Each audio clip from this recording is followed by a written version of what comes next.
everybody, Royal the Lions UK just getting set up here for the show. Hope you're all well. I'm Matt, he's Ash, he's Ryan, and I'm hoping Ant is going to be stopping by too. How you doing, boys?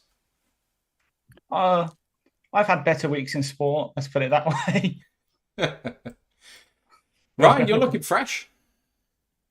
Yep. Got Sporting a my new mode. fresh merch on. It came then, I'm glad. Yeah, I think it literally arrived today. Oh, nice. The mug all came today. Awesome. It looks like it pops quite a bit with the slightly sort of greyish sort of hue of the shirt. I like grey. Most of my wardrobe's grey, so it's a good It's a good combo. Right. So long as it's not the pajama grey. That grey can fuck off. I did find, Ash, by the way, one advanced analytic site that I think you would like. Oh, perfect. Which is called nfeloapp.com. Actually, I think I've shown you that before. There was another one. No, that's that one. Oh, maybe I didn't save it. Never mind. Hello, everybody. DMAP Zooms in there. Giovanni Lyons, second mile marker. Brent DeWitt, all in the building. If you haven't said hi, come and say hi. And if you've got any questions for the show, make sure to at me, because otherwise, frankly, it's difficult for me to see it. And also, I need a name for the show. I know I'm bad at this. I acknowledge that I'm bad at this, but I still need a name for the show. It's self-scouting, it's reflections, it's taking stock, any sort of pun mastery to do with that is good for me. But I got nothing.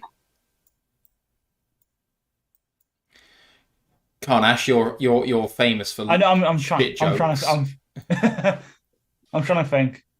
Oh, Carlton Wood says, "I like grey, Ryan," which I like very much. Is that Nowaski point confirmed? And if so, where? Dan Campbell's presser. He did about half an hour ago. That and the last bit as well about the players returning. Awesome. Bye bye cowgirl, says Brent. Don't tempt fate. Well, they've got 3 absolute layups coming up. So the Cowboys will be back to 8-3 after that stretch. I'm not going to make fun of them because I have this fear deep in my heart that we're going to face the Cowboys in the wildcard round. So we're going to face them twice in like 2-3 weeks. Yeah, and the way that that's going to happen is that we win the regular season game and then lose the playoff game. And that's just going to be fucking brutal. Don't put that out there. Don't put that out there in the universe. The Cowboys have at home to the Giants, away at the Panthers, at home to the Commanders as their next 3 games. If they don't win that by a total of 60 points, generally, 2-1, yeah. Who do you think they're losing to? Commanders. I can see Sam Howell just having one of his good weeks. Like the Giants are done for because obviously Jones has done his ACL. Panthers depends which Bryce Young turns up. But the Commanders, they're one of those that they're bad, but they can pull out good results against their divisional rivals. Like Eagles hate playing them. If the Commanders can pull out that game and then their home game against the Cowboys then in between face the Seahawks, the Eagles, the Bills, the Dolphins, and and us, and then the Commanders again. So murder as well. Jesus, it's a tough one. And who's coming from the Arctic after a trek is saying we should go for Army Black Knight Suck. How you doing, Ant? I'm good. How are you? I'm good. Is it cold? Yeah, very. It's chilly as hell. It's what happens when you get into November. The frost starts coming down and it's bloody freezing. I've decided to treat myself tonight to, and I don't do it often with chocolate because I normally am very, very basic. But to some of that, Tony's. Yes. I love Tony's. Have you tried the Ben and Jerry's collaboration we've done? No, I have not. It's really good. It's really good. I watched a chocolate documentary where basically the makers of it, they said all of it's made by slave labour. Eating chocolate's really bad, but Tony's come out and say, we can't guarantee it's free of slave labour, but we're really trying. And I'm like, I support that. At least that's honest. Yeah. It's also double the price. But hey, it's like £3 for a bar. Slaves. Sorry? But the slaves aren't paid double. Probably not. No, it's not slave labour, sorry. It's child labour, which is even better. So, There's character building. Everything tastes better with child labour. If that was caught out of context, that would sound really bad. Even better, it's child labour. I've been waiting for that line for 3.5 years. We finally got there. Dan Snyder deciding which kit providers to choose. With that in mind, that's not the name of the show. Yay, child labour. But we do need a name for the episode. Philip Evans deciding which child will go up the chimney this Christmas. He's got a whole sweatshop.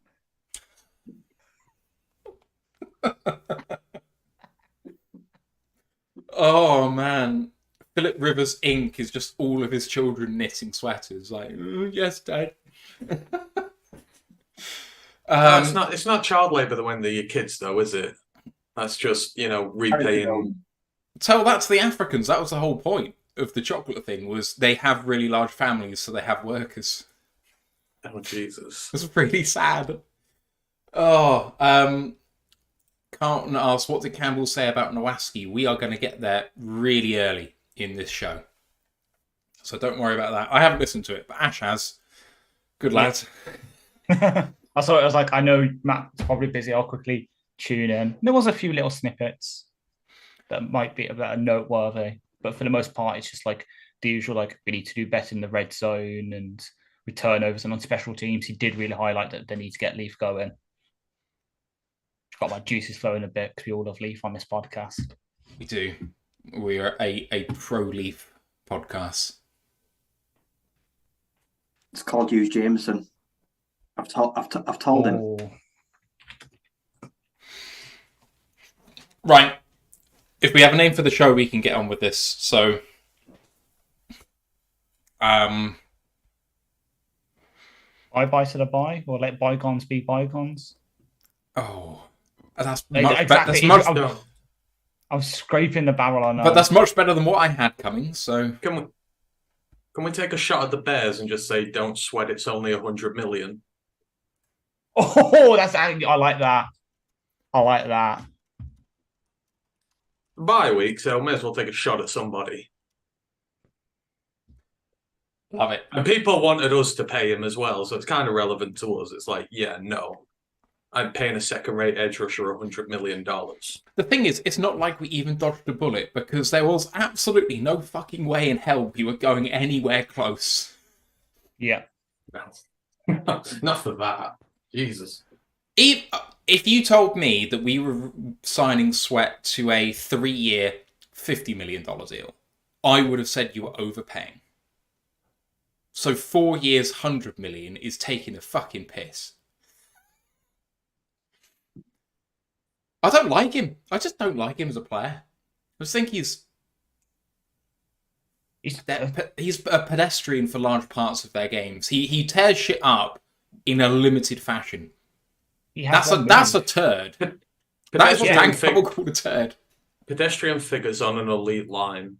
That's always a concern. Yeah, exactly. He has one move, which is the speed to power ball rush, which he's relied on since college. Hey, he had 2 tackles the other day. I mean, Jesus, that's paying off that 105 million right there. 2 tackles against the Saints. Speaking of, how are the Saints a fucking 4th seed? That just shows how embarrassing the NFC is at the minute.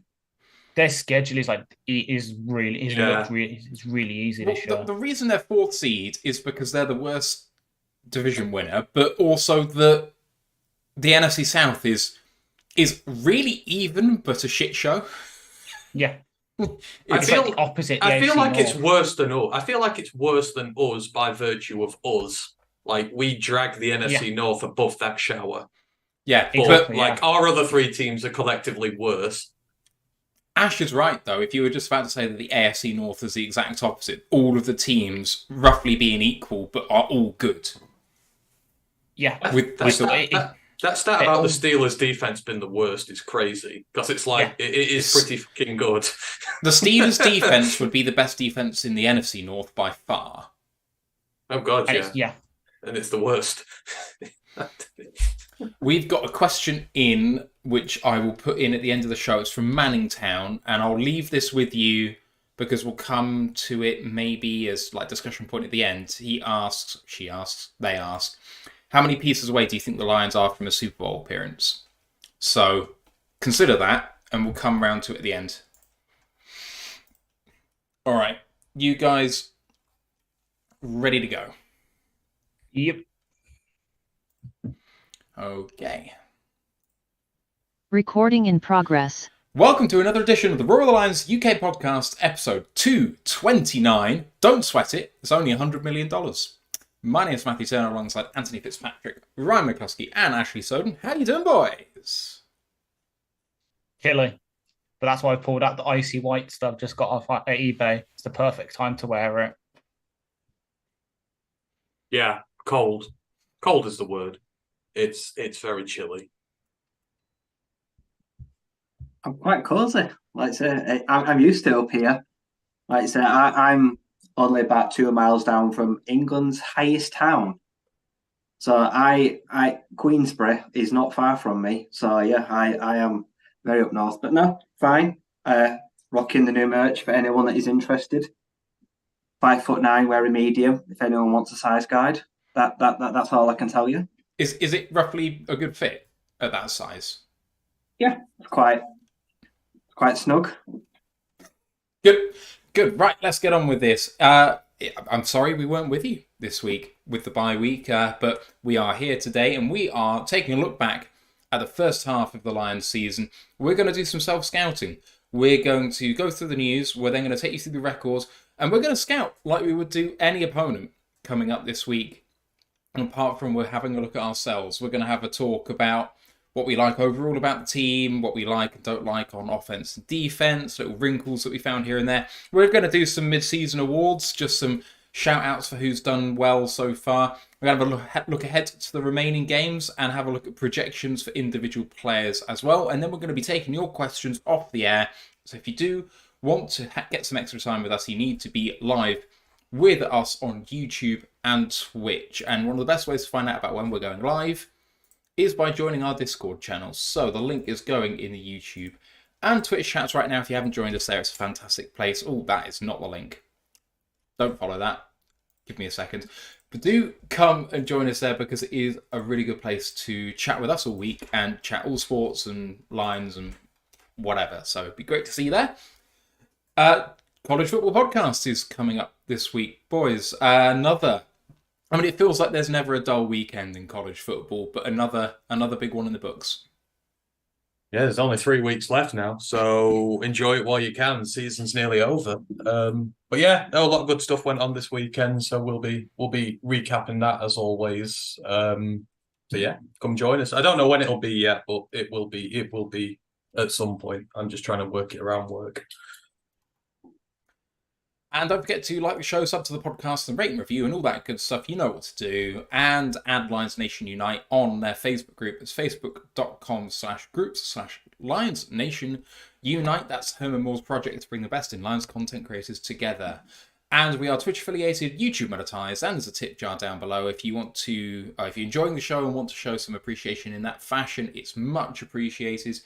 We also have a feedback form in the YouTube description if you want to give any feedback, any thoughts for content, or any sort of formatting changes or anything like that. All thoughts are welcome. And as you can see from Ryan's shirt and Ant's hoodie as well, our merch store is live. It's a great way to support the show. If you don't want to just donate willy-nilly, you want to get something back for it, that's a really great way of doing it, and it's good stuff. Look, legitimately, it's really nice stuff, so please go and do that. Right, news, and we touched on this, me and Ash, before, but now Ryan and Ant, you are both here. We'll just briefly touch on this with the Lions trading a 2025 sixth for Donovan Peoples-Jones. And Ryan, what do you make of the move? It was the only move on deadline day for us, and it has divided opinion, should we say?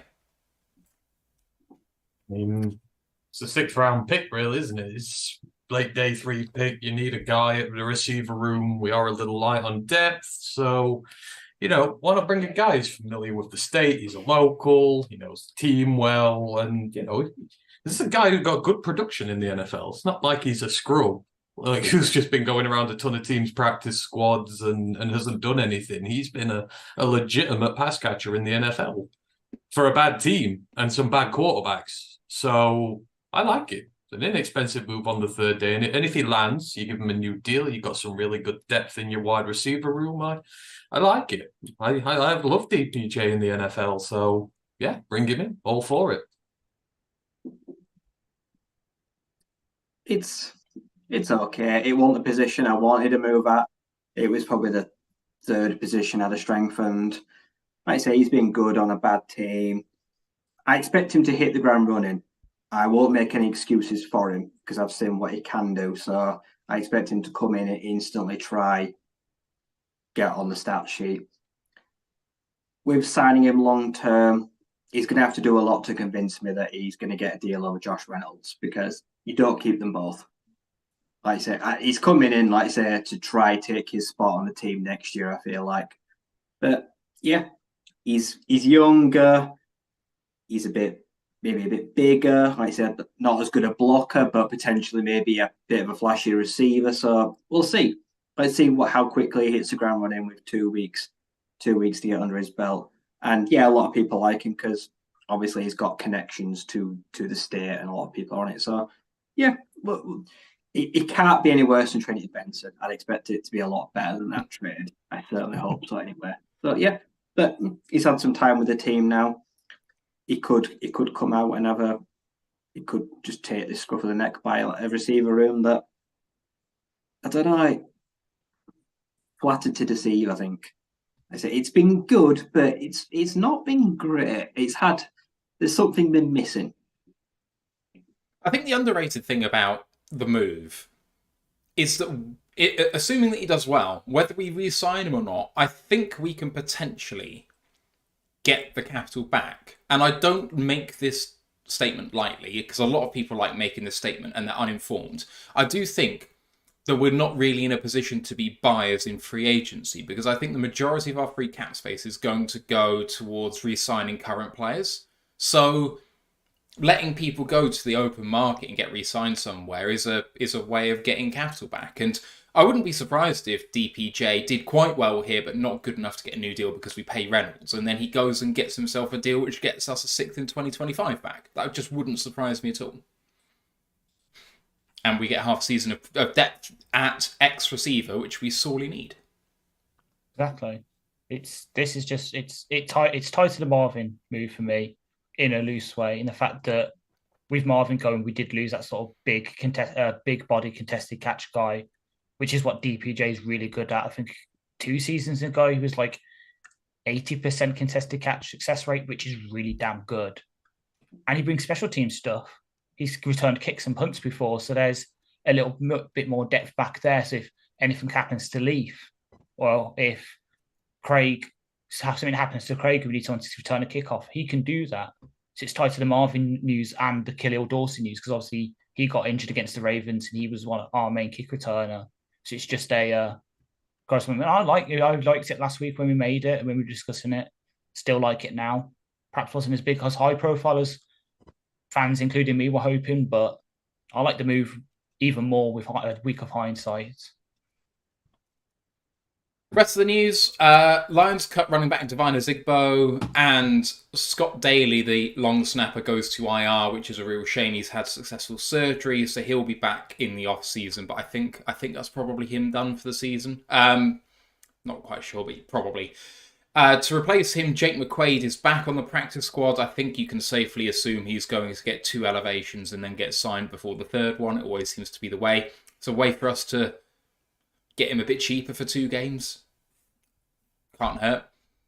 And we have signed Trevor Nowaski, the linebacker from Saginaw State? Saginaw Valley State. Saginaw Valley State, that's the one. So he came in as an undrafted free agent, as a local, made it to the practice squad, had a really good preseason, in fact. He was a preseason warrior.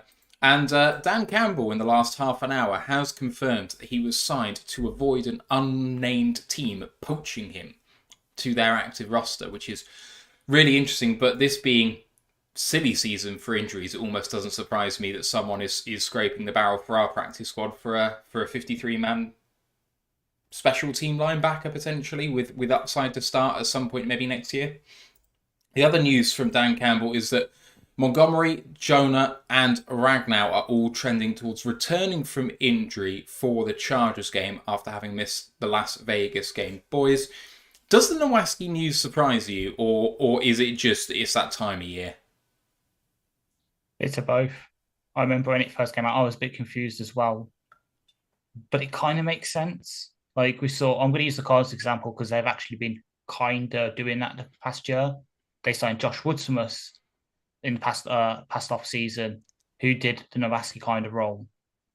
They got Starling Thomas when we cut him, who would have gone back to our practice squad, and he was making plays for them on Sunday. He was really balling out for them. So I think it's teams are waking up to our ability to spot talent, and any single time they have a need there, we're one of the teams they look at now. We've sort of joined the echelons of what the Patriots used to be, what the Ravens are, what the Bills are, what the Eagles are, where teams are looking to our scraps because our scraps could be a lot better for them than unnamed 30-year-old veteran on the free agent market who will come in and demand a 70% fully guaranteed 1-year deal because that's what they're able to command. About to get something cheaper with a bit better potential and upside off our practice squad rather than getting some 30-year-old who has a dodgy knee. I'm not saying Dan's a liar, but I would question how desperate you have to be to sign Trevor Nowaski T53, if I'm perfectly honest. He's a special teamer, and I don't think he's anything more, to be honest. So I find it odd to protect him. Right, so I don't know. I don't see him having any impact that's not on kickoff or punt return, to be honest. I don't really want to. I don't want to see him on the field on defense. I think he's a long way from that. But we'll see. Yeah, it could just genuinely be a cost-cutting exercise, so I'm going to bring him in. I mean, Dan and Brad like very specific type of players, and I think they're very difficult for them to come by. So when you get someone like Nowaski, like Ryan says, he's probably a long way off seeing the field as a defender, as like a pivotal part of the team. But you've got to break them in somewhere. You've got to start them somewhere. And we've always placed high emphasis on special teams, and there's a process there. Like the process of getting to the Super Bowl is long and arduous. And sometimes with these guys, you don't want to lose them because you know what they can be down the line. They might not be that yet, but you know what they can be. And if the opportunity is there to be able to protect them and to keep them out of the clutches of someone else, then great, go for it.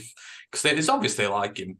Coming from an FCS school, small school, it's got a very specific type of player. So I'm not surprised. They've shown a lot of faith in him. They've kept him around, and they see a longer term project there with him. And no doubt, when the time is right, they'll return him off the 53 elsewhere. And so I'm not too fussed with it. I just think they're very specific type of guys, and they will do this to keep them. So trust the process with them. Hopefully, it becomes something good in the future. All right, let's start some self-scouting. And the Lions come into the bye week at 6-2. Pro Football Reference has the number of expected wins at 4.9. So they believe the Lions are 1.1 wins over expectation. They started with a win against Kansas City, a loss against Seattle, wins against Atlanta, Green Bay, Carolina, Tampa, and then a loss against Baltimore and a win against Las Vegas. On IR currently is Chauncey Gardner-Johnson. Is it CD Deuce officially? No one knows. Emmanuel Mosley, Jason Kabinda, Nate Sudfeld, Matt Nelson, Shane Zylstra, Scott Daly, James Houston, Donovan Knight, Mo Ibrahim are all on IR and on the Not From Football injury list because he still hasn't effectively come off it since he was drafted is Hendon Hooker, although by all accounts he could probably come back any time. They just don't need to waste the roster spot at this point. Yeah, Dan mentioned that a tiny bit in his press conference, saying they're not there yet with him, but they don't know what he's fully got until he's on the 53. And Jeremy did tweet out from the private Detroit camp, it's more matter of when than if potentially with Hooker. So he could be getting elevated by the end of the season. Could well be, wouldn't surprise me. Let's talk about the team in general, and I'm going to throw in a little snippet of some stats I found as well for you, some interesting things. The Lions are, per PFF, the 4th overall team with an 87 grade. They're second on offense with 82.1, joint 14th on defense with 72.5, and 19th on special teams at 72.2. Contrast that with DVOA, which has the Lions 6th overall.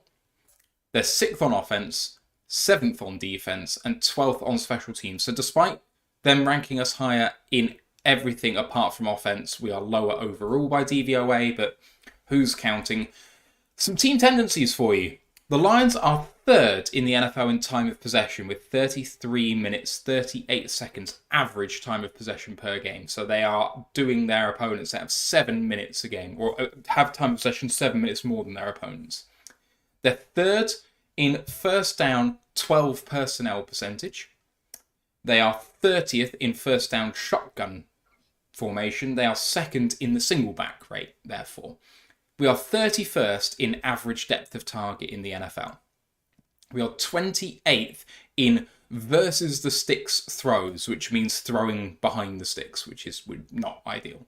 We're 2nd in fourth down go for it percentage, which I don't think anyone's going to be surprised by. We're 29th in no huddle percentage, so we do not run tempo compared to basically anyone in the league. However, all of the teams in the bottom 7, apart from the Titans, are really good teams.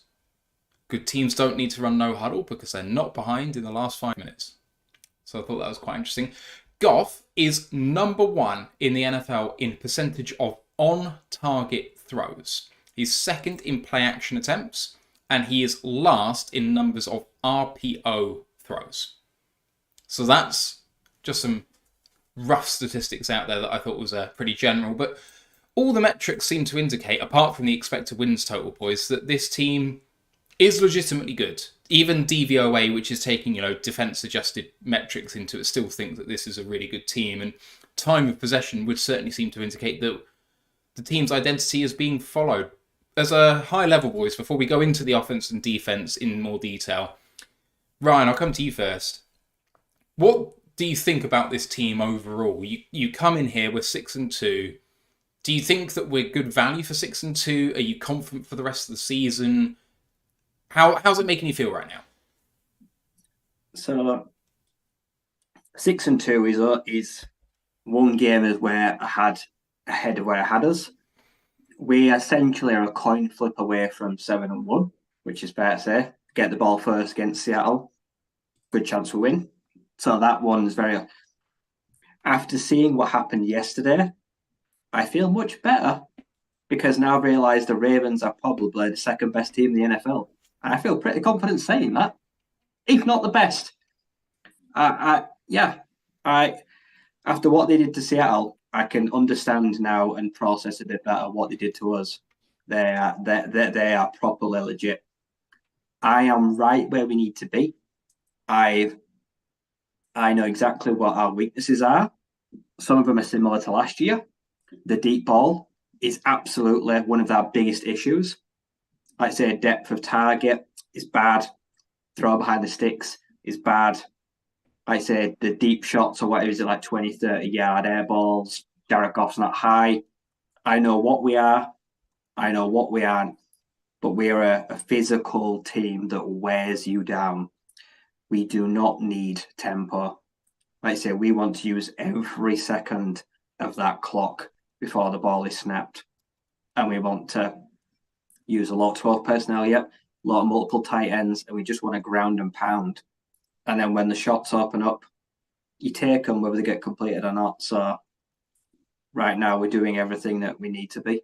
And this is the brand of football that we want to do. We're a running football team.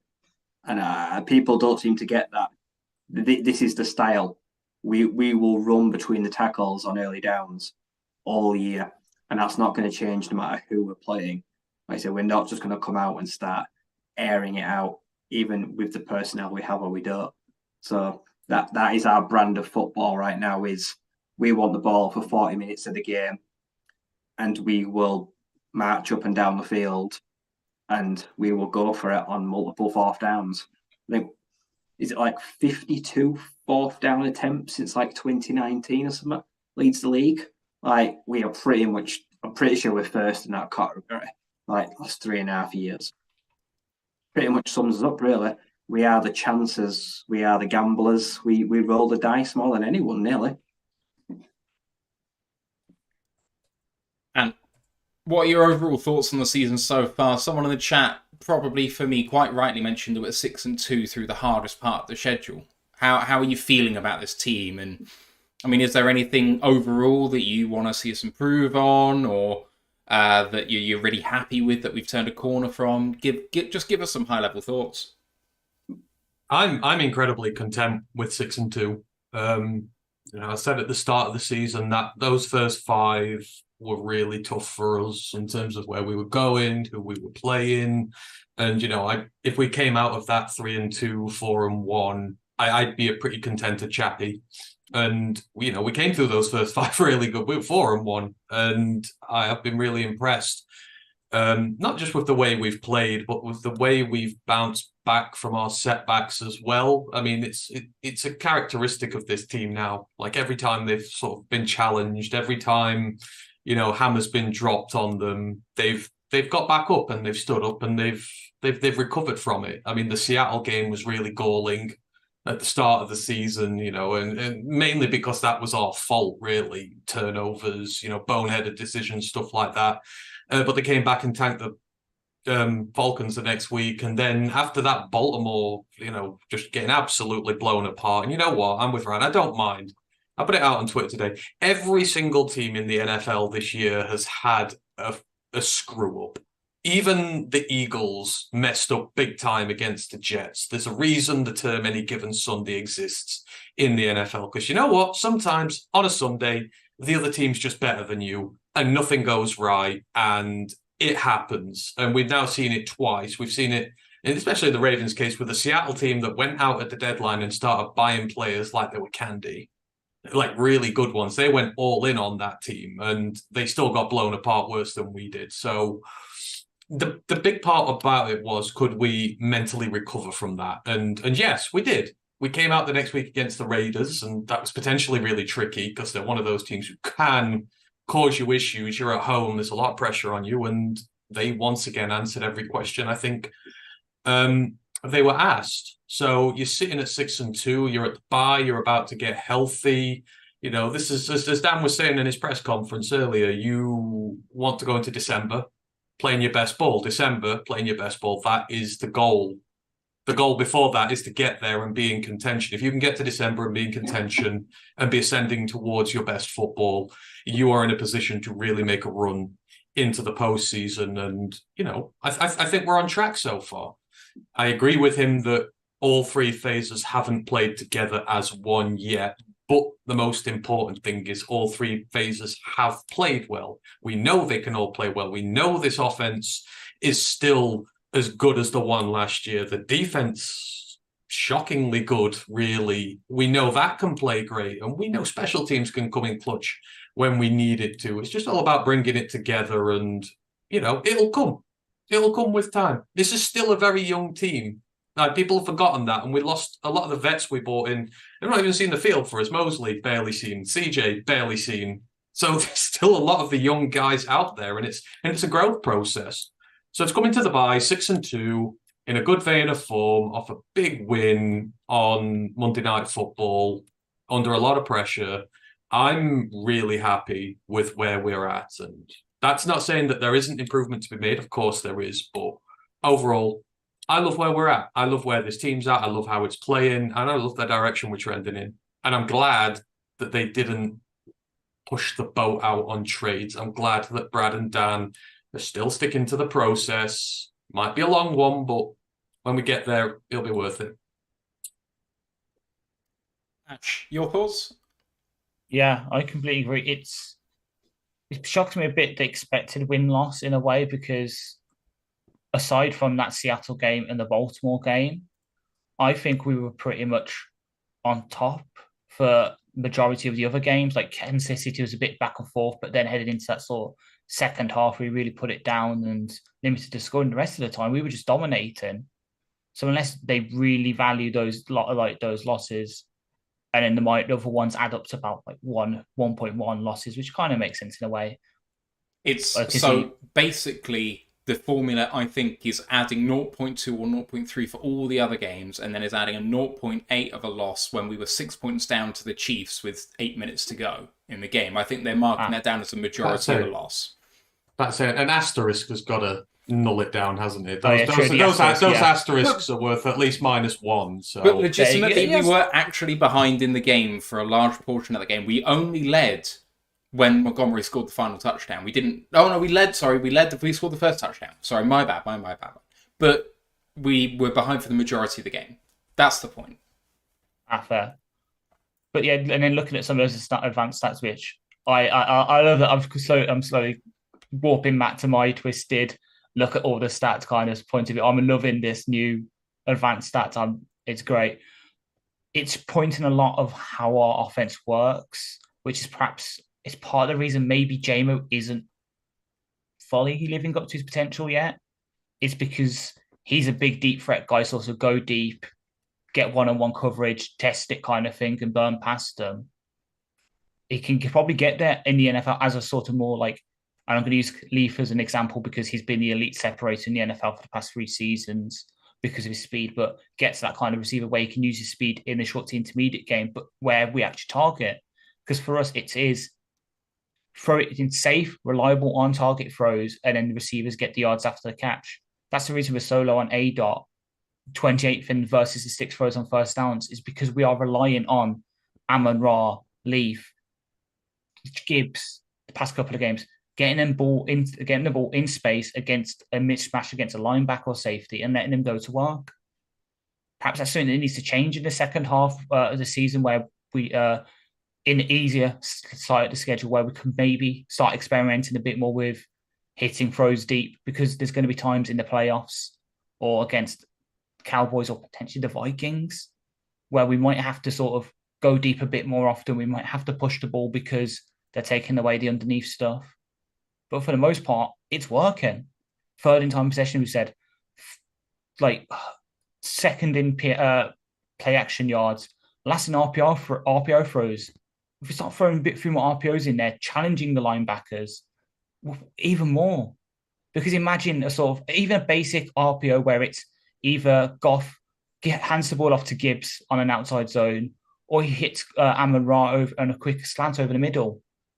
Easy stuff like that we can easily incorporate into the offense over the next couple of weeks, set up for later in the season, and it could bear dividends in late December, early January, where we've in that crunch time against the Cowboys, and then last game against the Vikings, and then into the playoffs, where we're in the dance and it's time to nut up or shut up. All right, let's turn our attention to the offense, lads, and I'll highlight some players in particular, give you some PFF grades, give you the efficiency stats, and then have a look at some formations. So Jared Goff has completed 200 passes out of 293 attempts. That's 68.3%. 2,174 yards, 12 touchdowns, 5 interceptions. Parcel rating of 96.4, QBR of 65, PFF grade of 88.3, which is third amongst quarterbacks. He's, excuse me, 11 big-time throws to 6 turnover-worthy plays is very good. He's limiting turnover-worthy plays massively. Adjusted completion percentage of 81.3 is the highest in the NFL. Not surprising then that the majority of his balls are on target. He's had 6 batted balls. He's had 15 sacks on 103 pressures, which means he's turning pressures into sacks at a rate of 14.6%, which I think is pretty good. Otherwise, there was something else I wanted to highlight in there, but I can't remember what it was. Let's Drops. Sorry? Drops. Drops. It was drops. So, drops, he has had... where are we? He is second in drops, into 17 drops in the NFL. If you take out the qualified 20% of the drop backs available in the NFL so far this season, he's second only to Kirk Cousins. His drop percentage is 7.8. Kirk has 20 drops at... Oh, my flag's gone. At 8.5%. So, we have not helped Jared Goff this season by committing some bad drops, and the offense would look even better if we'd been backing him up in that respect. So I know that some fingers are going to be pointing at a player in particular. Maybe we'll get to that in a minute. Leading running back at the moment is Jahmyr Gibbs, 76 carries for 399 yards. That's 5.3 yards per carry and 2 touchdowns. In the air, he's 28 of 33 for 165 and a PFF grade of 73.6. Ably backed up by David Montgomery. He's got 94 carries for 385 yards, which is 4.1 yards per carry and 6 touchdowns for him. He's 6 of 10 for 66 in the air. PFF grade of 69.6. The leading receiver is, of course, Amon-Ra St. Brown. 57 catches on the year on 78 targets, 665 yards. That's 11.7 yards per catch. 3 touchdowns for him as well. PFF grade of 83.6. But Sam Laporta's getting up there too. 43 catches for him so far this season on 59 throws his way. 434 yards for him. That's 10.1 yards per reception. And 4 touchdowns for him. PFF grade of 72.7. Other good grades in there. Penei Sewell, 82.4. Craig Reynolds is the 5th highest ranked running back in the NFL at the moment at 80.1. Frank Ragnow, 77.5. Graham Glasgow, 77.1. Taylor Decker, 75.4. Khalif Raymond, 75.2. And Josh Reynolds, 74.1. So across the board, some really, really good grades. There's only a few bad ones to pick out at all. One's Colby Sorsdal, which is super harsh, given that he had a really good game and he's only played 2 in the most recent, but he's got a grade of 47.8. Jameson Williams, 46, and Brock Wright, 41.8. In terms of efficiency, we are 40.7% on third down, that's 13th. We're 47% on fourth down, that's 17th. And we've scored touchdowns on 13 out of 27 trips, that's 21st in the NFL. So in all of those metrics, I would say there's room for improvement. And finally, just a bit on formations and EPA. The Lions are nil EPA on offense, absolute 0. So they have not added any expected points versus average per play in the NFL, which is quite interesting given how highly rated this offense is. They do the majority of their work in 11 personnel, which you would expect, and they've passed 64% of the time out of 11 personnel. It's 61% of their plays from 11 personnel, and that creates an EPA per play of 0.01. 12 personnel second with 25%, 21 is third with 5%, and 13 personnel also with 5%. So those are basically all the formations. 11, 12, 21, and 13. We basically don't run anything else more than 1% of the time. More than 7 plays in any other formation doesn't happen. We run the ball 65% of the time in 13 personnel, which I guess isn't surprising. With 21 personnel, we only run it 53% of the time. So with 2 running backs out there, we run it and pass it pretty evenly. And then out of 12 personnel, it's 50-50. So we're actually really quite balanced, apart from in 11 and 13 personnel, which I guess is not hugely surprising. We create the most EPA per play comfortably in 13 personnel with 0.21 expected points added per play. Guys, I've gone through a heck of a lot there, but we talked about Goff a little bit already. Gibbs going at 5.3 yards per click is just exceptional, right? I know he's had a few big runs recently, but he's really come on strong. Amon Sam Laporte have really picked it up, and that offensive line is doing some great work. Yeah. I think I saw yesterday that I think it's Dalton Kincaid and Sam Laporta are both on par to break the rookie receiving record for a tight end. They're both on par to be 81 receptions on the season. Speaks for itself, really. He's currently the best tight end of the rookie crop, and there were 2 taken before him. So he's looking like an absolute steal. Some of them stats are alarming. Like I said, the drops, it's unacceptable. That many drops. It's killed us so many times. And I'm not going to come out here and say most of them balls are perfect, because a lot of the balls, I remember, were terrible. There were wobblers, they were behind, but they were catchable, a lot of them. And yeah, the receiver will take the blame, I'm going to say, on 60% of them. I'll put some of the blame on blocks. Like I say, some of it wasn't good, but yeah, and red zone, we would have won a lot of our games a lot more comfortably if we weren't settling for field goals and being on 3rd and long and having to convert 4th downs in a red zone. That, like I say, against Las Vegas, for example, lots of times we got in the red zone, it fell apart when we got to within the 15, 10-yard line, whether it was blown plays, bad play calls, poor execution. We should have won that game by a landslide, or they won by 12. So red zone plays haven't cost us any of the games, I don't think. I feel like we still lost both games, which is fair enough, but we'd have been out of sight in a lot of the wins. We'd have made life a lot more easier for ourselves. But yeah, I've got no complaints about Goff. He's, despite some untimely turnovers, he's cleaned that up. Amon-Ra just doing what he always does. The rest of the guys between them are playing a good combined second fiddle. Sam's doing what the starting offensive line all got plus 74 grades. That's bang on where it needs to be. That's fine by me. We've now got probably the most competent rookie and senior running back combo in the league. Probably. I'd say they're probably the best duo. Probably if you look at passing and rushing, if you look at receiving and rushing, I think that maybe the best rookie and senior combo. How they split the carries now will be very interesting. I think that's going to be certainly something to watch.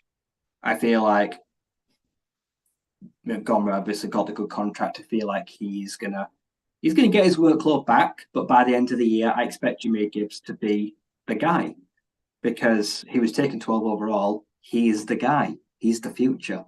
And eventually David Montgomery will become second fiddle. And I feel like that just will be natural progression. But I'd expect them both against the Chargers to get 15 carries each. I'd even give him 50-50. I'd fully split. If David Montgomery isn't 100%, I don't even play him. I would not even suit him up unless he can tell me he is fully fit. Because now I feel confident enough that I can give Jahmyr 22 touches and it won't break him, because he's come a long way in the last 7 weeks. So offensively, I am very content with that. I like 70% of the stuff I've seen. Don't like 20%. Absolutely hate 10%, but it can all be worked on. Right now, I don't want to be that guy, but I will be that guy. Jameson Williams right now does not fit this offense. We have just not found a way to incorporate him, and that's coaching. He needs special teams touches. He needs jet sweeps. He needs tosses. You cannot just give him 2 deep balls every game, and if he drops one of them, then be like, "Oh well, we'll try again next week. It'll all come together eventually." That's not going to slide long term. You've got to find a way to incorporate him shallow and intermediately. And if you're not going to do that, well, at the end of the season, I'm going to be saying, well, I want some return on that value. If that means shipping him out, well, then we'll have a conversation at the end of the year. But right now, I don't think they're putting the kid in the best chances to return on that trade. So I think we're letting him down. The drops, some of them, have been costly. Could he have caught them? Yes, but he's just not getting the workload. And they're not going to sacrifice winning games over getting him touches. I do get that. Right now, we're winning games and he does get the odd target. It could potentially make splash plays. They're not going to sacrifice that, but we do have to find a way to strike a balance. And that's the biggest issue I have right now with the offense is striking a balance with our premium real estate. That's Jahmyr Gibbs and that's Jameson Williams. Like I say, those two are the home run guys. So yeah, I think it'll click by the end of the season. We'll find a way to get them both with the ball in the hands where it matters the most. But right now, I don't see any reason to change anything. I was going to say, for me, you can probably hear me clicking. We just need to look back at the division a couple of years to find the perfect way to use Monty and Gibbs. Just look at the 2021 Packers. AJ Dillon, 187 carries for 803 yards, 5 touchdowns. Aaron Jones, 171 carries for 799 yards and 4 touchdowns. That's pretty much the perfect way to use them. Monty in the sort of AJ Dillon, power, gap, roll, but he can still do the zone. And then Jones being Gibbs, outside zone, get the ball in his hands, but can still do some work between the tackles. Perfect split. Best way to do it. Just look at how they did it and replicate over here with arguably better weapons to diversify from as well, because back then they had Adams, but that's it. Like Lazard wasn't really scaring you on the outside. Equanimous wasn't scaring you on the outside. Randall Cobb and Amari Rogers were doing a call in the slot. So we'll be able to easily get Monty and Gibbs space against for the run. Like I think I saw it earlier this week that Craig Reynolds against the Raiders was running against the most stat boxes in the NFL. And he was producing. Imagine what it could be like with both of them back healthy, the offensive line a bit healthier, and then receivers a bit healthier as well. We could absolutely tear people apart on offense. But I agree, right, there are problems like, and people know that if they watched me and Matt watching the Raiders game, the amount of times I was face palming at some of the plays in the red zone. Like as much as I love the idea potentially of the Amon-Ra play, it wasn't clearly designed for him. And as soon as that pressure came, he should have thrown the ball away, but he ate the sack because he panicked. We're getting a bit too cutesy in the red zone. We need to sort of go back to basics. But I guess I think it's just Johnson trying to get away from the plays he would have if he had his best red zone weapon, because Monty would be that. That's the reason 13 personnel is our highest EPA play, is because it's goal line. That's our goal line package. You're getting touchdowns in it. So and that's the Monty sort of formation. So with him back, we'll be able to run that a bit more on 4th and 1s. 4th 1s, 4th and 2s, we'll be able to use that. We'll be able to convert a few more 4th downs. It's just a simple fact of, again, just going back to basics, doing what Aaron Glenn had to do after the Seahawks game. Instead of trying to get all cutesy because you're in a situation, you're trying to win the game all by yourself, just go back to basics, do what you do well, and build up from there instead of trying to suddenly force trick plays out of nowhere just because you're worrying about the red zone efficiency, because it's just going to make things worse. And what do you make of this Lions offense, generally speaking? I mean, it has been good in parts, especially between the 20s. I think Ash is right, though. The red zone offense has kind of been lacking a bit, and I think the stats kind of bear that out. What have you liked so far? What do they maybe need to improve on a bit? I just feel like we've not seen the full Monty with the offense this year yet. We've not seen it at its best. We've been short of it. And I think part of that is due to injuries. We've lost Monty the last few games, and our offensive game is predicated a lot around him. The power runs, the heavy yardage, short yardage situations. A lot of that is based around him, and without him, that makes it difficult to play the way you want to. Obviously, missing all 3 guys on the interior at some point as well has not helped, because again, power run game through the middle, if you've not got your interior guys in, your starters in, it also makes it difficult.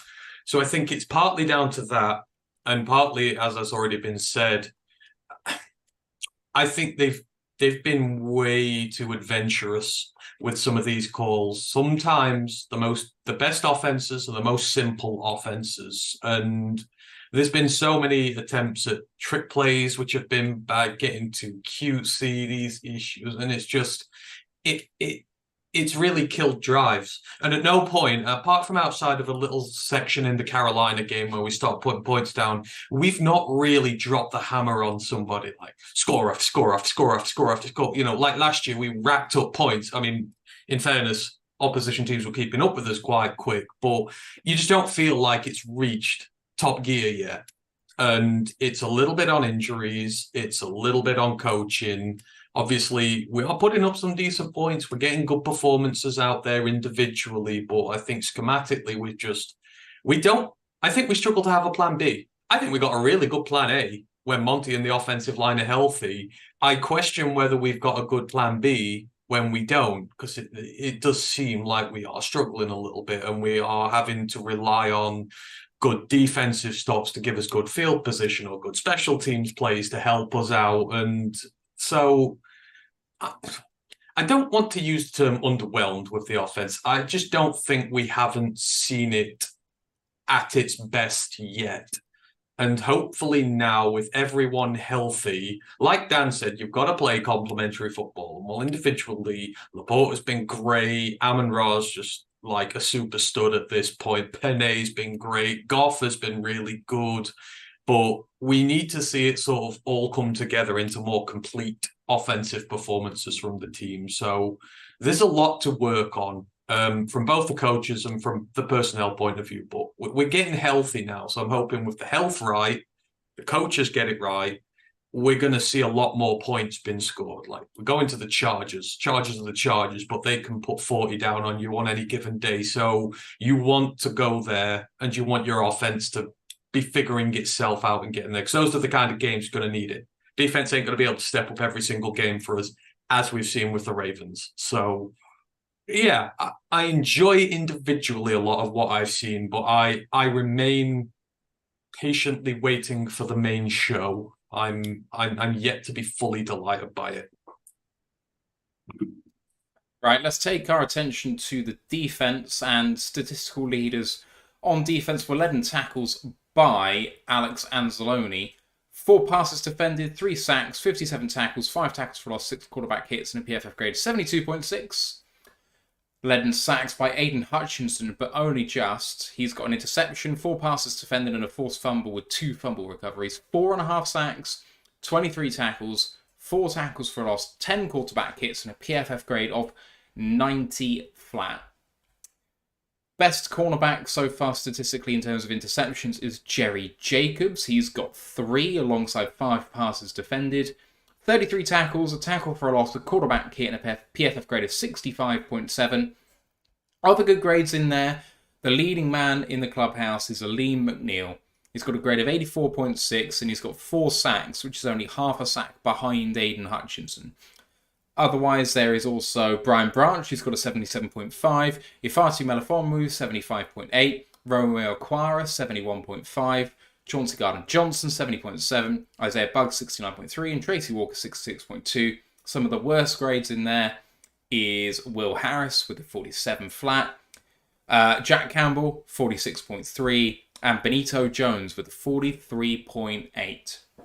In terms of efficiency, Lions only give up 32.6% of third downs. That is third in the NFL. On fourth down, 45.5% is 13th. But in the red zone, they give up 17 touchdowns on 26 trips. That's 27th in the NFL. Looking at the formations, they play in base, and I'm defining base to be 4-3 or 5-2. They play in those formations 25% of the time, 20% in 4-3 with 3 linebackers, and 5% of the time in 5-2, which would otherwise be called 3-4. They play in sub the rest of the time, led by 4-2-5 with 5 DBs. That's 48% of the snaps in 4-2-5. The other nickel formation, 3-3-5, they're in 20% of the time. And then into more of the funky formations, much less. So 2-4-5, 4% of the time, and everything else is 1% or less. 5-1-5, 3-4-4, 6-3-2, 6-4-1 goal line packages, and desperation packages on 4th down from midfield facing Hail Mary and stuff like that. In terms of EPA, they are especially effective in 4-2-5 with 0.19 expected points added per play in nickel formation. Also adding 0.8 in 3-3-5, the other nickel formation. But 2-4-5, they've played 18 snaps, but they've added 0.76 points per play in that formation. They're not especially great in base. 4-3, they're giving up 0.14, and 5-2, they're giving up 0.36. Won't surprise you to know that when they're in base coverage, they're facing run and pass 50% of the time each, but when they're in their nickel packages, it's 70, 91, and 94% pass rate. So that is kind of in line with what you'd expect with matching up formations and tendencies for the other teams. That's the defense, boys. And I mean, I don't know whether it's surprising that overall the EPA per play is higher on defense than it is on offense. The defense is contributing points to this team, and the offense just isn't in terms of that metric, which is just weird. But there are some peripheral guys out there with some really good grades. Malefonwu, Aquara. It's hard to call Bugs peripheral, but he's been a healthy scratch for 2 games, so I guess he kind of is in reality. But Branch has hit the ground running. Aleem, 84.6 grade. Hutchinson, 90. I mean, Jerry's going to play, and Anzalone's turned a corner. This defense has faced the strongest part of the schedule, and it's come out, bar 2 games, smelling of roses. And I think there's still room for improvement as well there, boys. And I'm going to come back to you first to have the say first here. The defense, great on 3rd down, poor in the red zone, but I mean, what a stark contrast from last season. Yeah, I don't really care too much about the stats for these guys. What I see on the field is night and day beyond last year. I wasn't expecting such an improvement so quickly, I'm not going to lie. I was kind of happy with a middle-of-the-road defense this year. Approaching middle of the road. That's what I wanted. And, especially for the early parts, but through most consistently, we've got higher than that. And it's just been great in all facets. So, I was talking about the offense, the coaching's been iffy, and, the players just been a little bit iffy. But then you look at the defense and it's kind of the alter opposite. Coaching has been great. For the most part, I've really enjoyed what they've been dialing up, how they've been preparing for teams outside of the Ravens. That was a faux pas, but they're not alone on that. And again, it happens. But for the other 8 games, I think they've been really prepared for what they've been doing. The coaches have been great. Obviously, the work they've been doing with the players has been tremendous, because I think technically they've been great. I think they've been very disciplined. They've been everything they've not been these last few years. It just feels like something in the building's a little bit different. The positional coaching changes have worked. Especially the guys on the D-line and in the secondary with Bly and John Scott just look so much better. And the players themselves have been playing out of their minds, really. I mean, you think of the attitude and effort they've put in. Aleem has dropped weight, and it shows. He's backed up that weight loss with, his performances on the field. And Zaloni has really stepped up as the leader we wanted and expected him to be, in year 3. He's just looked so great this year. And then the young guys have all tapped in and are looking great as well, especially in the secondary. Kirby's carrying on where we left off. Jerry, after a couple of bad games, just has turned around and just absolutely been playing lights out. He's been playing great. And the vets have been coming to the show as well. Cam Sutton's just, we've not really spoke about him, and that's like the biggest compliment you can give him, because he's back there doing his job and not making mistakes, which is just what we've not had from our veterans on defense for so long now. And to be honest, they've kept us in games. So many clutch stops, keeping teams down to so few points when our offense has been spluttering a bit ourselves. I've just been really impressed by what I've seen from them. And yes, there are issues. The finishing on the pass rush is concerning. It's not good enough. You can't lead the league in pressures and then not even be top 10. in sacks and that, but that'll come from where we were. These issues that we've got now are minute. This time last year, we were talking about an all-time bad defense in terms of yards it's given up and just about everything. For the only issues to be not having enough sacks because of how many pressures you're making, I'm quite happy with that. So, again, they're trending incredibly high in the right direction for me. And they've had injuries to deal with. And we're getting them back now. Pascal's now getting back to full health. We should hopefully have Houston back soon, who's going to help with some of that finishing production on there. So, again, we've just reacted really well. You lose CJ, you lose Mosley, you think, oh God, we're in bother now. But they're not. They've just gone out there, they've done their work, and they've been very admirable. So I don't have a bad word to say about the defense this year. At the halfway point of the season, I don't think any of us thought they'd be this high and doing this well. So well played to them, and hopefully that carries on during the season. Ash? Yeah, so one go sort of bit more macro scale. One of the things I've seen us do a lot more is cover one. So last couple of years we've been playing sort of New Orleans splits safety shells where it's cover two, cover four.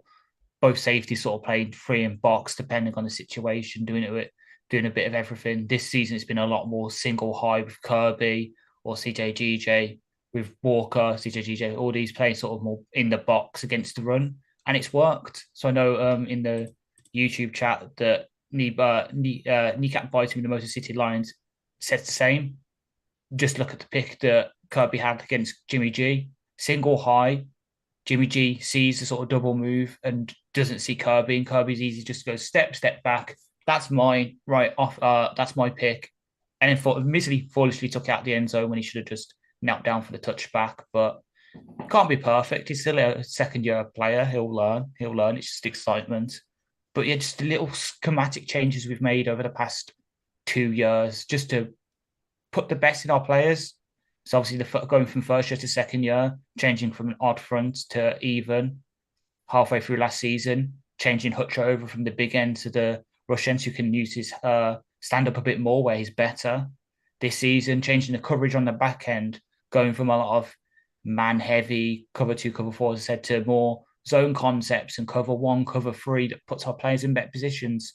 It's just a constant evolution and it's bearing fruits. So he said Branch is top 10 corner by PFF right now, yet he's kind of going under the radar for people because I know obviously Devin Witherspoon's doing things in Seattle. Jalen Carter's been pretty damn good for that's the Eagles' defensive line.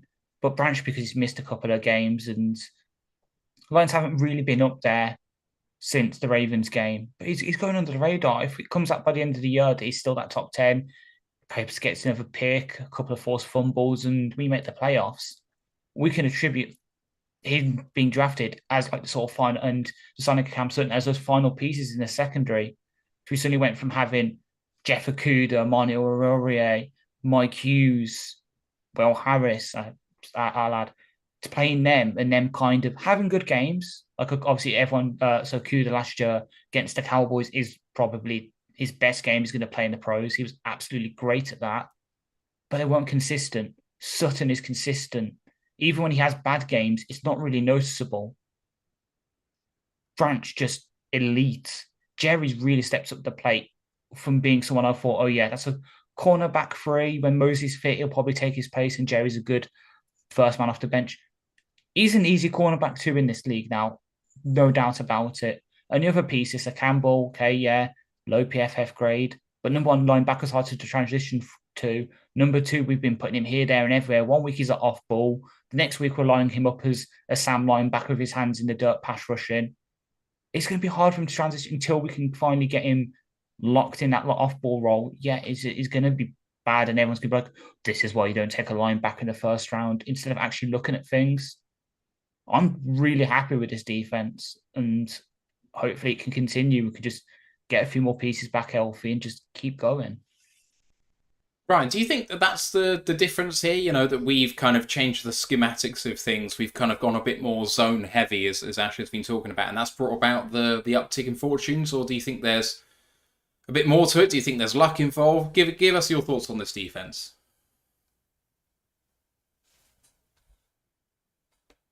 Oh, Right, you're muted. right. There you go. Oh, you can never turn out a bit of luck, but I think a lot of things are look better. Like I say, third down. That, for as long as I can remember, has been our kryptonite. We'd get a tackle for loss on second down. We'd get them at like 3rd and 13. We'd think, oh, it's fine. We'll give up 7 yards. We'll force a punt. Not to complete for 22 yards and they march down the field and score. That was pretty much how the last 2 or 3 years went. Not this year. Like, that's a mixture of, like, say, play calling, players, coverage. Like, we are literally forcing punts. Like, say, we are actually getting off the field on the money downs, and that is something that we've just not been able to do in the past. And like I say, some of the additions, like say Cam Sutton, gives up receptions, but he don't give up first downs. Like I say, he can give up all the catches he wants, but if he keeps the ball being like 10 yards in front of him, it's fine by me. He's not flashy. He's not luxurious. You don't hear his name called often. Not going to get you many turnovers, but that's fine because that's not kind of the player he is. Like you say, he's the kind of guy that will just take you away. He'll nullify you. He'll give you layups, and then that's it. He'll stop you there and then. And then the other side, like say Jerry, the kind of the boom or bust guy, the guy like you say that will get turnovers, will make turnover changey plays, will also have some bad days, give some penalties, but he's got the ability to make up for those bad plays with the bigger, more explosive ones, get the takeaways. So I think they complement each other very well. Derek Barnes, I'd say he's kind of like emerged this year. Like I say, he was kind of treading water for 2 years, and you kind of think, was it a mistake? Was he taken too high? Was it wrong to go up and get him? But this year looks a totally different animal. I'd say he has properly come into his own. He's grading really well. Alexander Zalone, the guy is playing like lights out right now. Gets absolutely no respect when people rank like the middle linebackers. No one puts him in a top 10. And I just think that's really disrespectful. Because when you look at his level of play against the contract he was rewarded, which was good but not great, he's one of the best value for money defenders in the league. I say the rookies, mixed bag. Jack Campbell's playing a very difficult position. There's been lots and lots of teething issues, finding out where he fits. It's going to take a while. It's a pretty hard position to play. That's why a lot of people say don't take linebacker in the first round, because it's a very difficult transition to make. So right now, we don't really need him on the field that often because, like I say, we've got those veterans, which is fine. But yeah, Brian Branch, I say he's making plays. He's making his force felt, especially in the run game, sniffing out the screens, the reverses. He's showing his physicality. The D-line is funny because if I break down to it to individuals, I say a lot of them are not pulling their weight. I say the acquirers, Harris and that, not pulling their weight. I say Hutchinson is kind of, like I say, especially when it comes to finishing, he's on an island. Like I say, if he don't finish the play, no one else is gonna. Like I say, as a collective generating pressure and forcing tipped passes, dodgy incomplete passes, they're coming together in that sense, and they're making quarterbacks' lives really difficult. Ellie McNeil having a total breakout year for him. Like I say, he only had 4.5 sacks in his first 2.5 years. 4 sacks here on the ready. He's going to probably he's got to get a Pro Bowl nod, if not a first team, like say maybe a second team All Pro. That's very doable this year for him. He is really starting to turn some heads. So I'm happy with the defense than I am with the offense. If I have to say that, which because the defense had a lot bigger jump to make than it did last year. The offense has maybe taken a step back a little bit, but it was like top 5. The defense was just all at sea. But this year, it's standing up. It's making itself counted. And the only thing it needs to do is just force more field goals. Like say 78% touchdowns, it's quite high. But so far, it's keeping scoring down to minimum. It's giving the offense very little to do. It's only asking it to score 20, 25 points a week, which for me, I can take that. That's fine by me. But yeah, I'd say it's been the more impressive side of the ball through 8 games. I'm very happy with some of them individually. I'm going to weigh in a little bit here. I haven't really done apart from the statistical stuff, but defense obviously has been a massive shift. But I have reservations a little bit. The red zone stuff that Ryan just mentioned is something that's really concerns me, because it's the sort of thing where I'm going to tell you that the reason why those statistics are bad is because against Carolina and Green Bay, we didn't much care. But against Seattle and Kansas City, we got carved up against efficient quarterbacking play. You know, Kansas did not have a great game that day. But when they get down there, they score. When Seattle get down there, they score. And the rest of the schedule, I'm spoiling a little bit, is 30th in the NFL. It's a super bloody easy run-in. We are not going to face an offense that is going to trouble us like some of these offenses could trouble us. And then we're going to hit the playoffs. And when these teams actually just get down to the red zone with regularity, we're going to have to wake the fuck up. Otherwise, we'll be one and done in the playoffs. When we come up against Dallas in the playoffs, it's going to be rough. But it's going to be hard, because Dak's going to go in there, and he's the sort of quarterback we struggle against, even if he's not that good. Like, he's lowest in turnover worthy play rate in the NFL or something. It's just like, ugh. So, got to tighten up on that. And one of the things I think is that we were a bend-don't-break offense before this regime got here. And you know what? Between the 20s, we were pretty horrific. But then we tightened up. And actually, we weren't too bad in the red zone. When Ryan mentions we were awful on third down, yeah, okay. But then when it got to the 20s, it was tough. And the reason why I think it was like that is because we were man-heavy, which kind of worked better in condensed fields, but doesn't work so well in the open field. We've gone zone-heavy, but we haven't adjusted when it gets down to a condensed area of the field. I'd like to see us go and completely transition as it gets closer and closer and closer to the red zone, because you've got to do something to change what's going on right now, and it's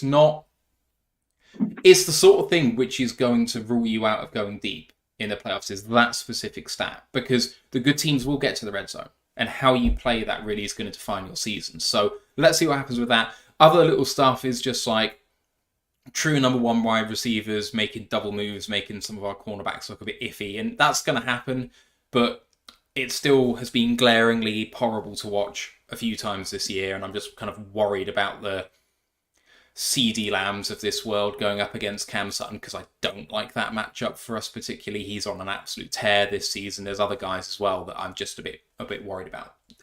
And all of this is only to urge caution on what has been a transformative defense. They are one of the best in the NFL right now, bar none. They've been absolutely spectacular. And there's room for improvement. If you have a look at players like Josh Pascal, we haven't seen his best so far this season. He's been injured for the majority of it, but he's back healthy. Show us something. Because if he does, that's going to be absolutely massive for us. Kaminsky had a really good start to the season, has kind of gone off the boil in the last few games. If we can get him back on form, that's going to be really big for us. And then if one of Jones, Onzarike and Buggs and Martin, if just one of them can decide that they're going to go on a bit of a tear alongside McNeil, then that's 4 down linemen who are going to give any offense a bit of trouble. And you put that alongside Anzalone and Barnes, and if Campbell decides he's going to come on strong down the stretch, the learning curve is big, but he might get there. This could be one of the best defenses, period.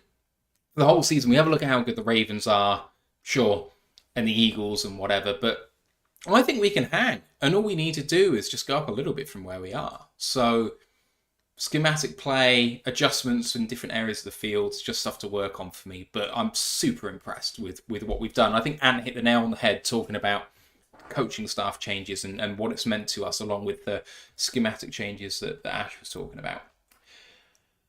All right, I'm not going to bore you with special teams. Sorry, Eric. But there we go. I'm going to move on to some mid-season awards, and I don't think we're going to think about this too hard, boys, but let's just throw out a name or two here or there for each of these, and I'll just kind of go around and then come back each time. So, Ash, give us the MVP of the team so far. Off. Simple. Ryan? Montgomery. Ant? Dan Campbell. Fair. Fair. I'm going to go with Goff as well. It's hard to be the 4th or 3rd rated quarterback in the NFL for the Detroit Lions and not get that award for me. Offensive Player of the Year, non-quarterback, and Oh, it's Sewell. Landslide. Ryan. Taylor Decker. Ooh, pull that left field. Ash. So Oh, do I go for breakout candidate or not? I'm going to go Sam Laporta. fair. I think that if you're second in yards on this team and you're taking the weight off Amon-Ra's shoulders so he doesn't have to go and get 150 yards a game, it's only 100 yards a game, you deserve a bit of a nod. Defensive Player of the Year, Ash. Hutchinson. Ryan. Anzalone. And Yeah, Hercules. I'm with the Warrior as well. Anzalone's been heroic. Breakout Player of the Year, Ant. Aleem. Ryan. Jerry. Ash. Anzalone. I'm going to go Derek Barnes. I think his shift has just been massive. Rookie of the Year, Ash. Branch. Ryan.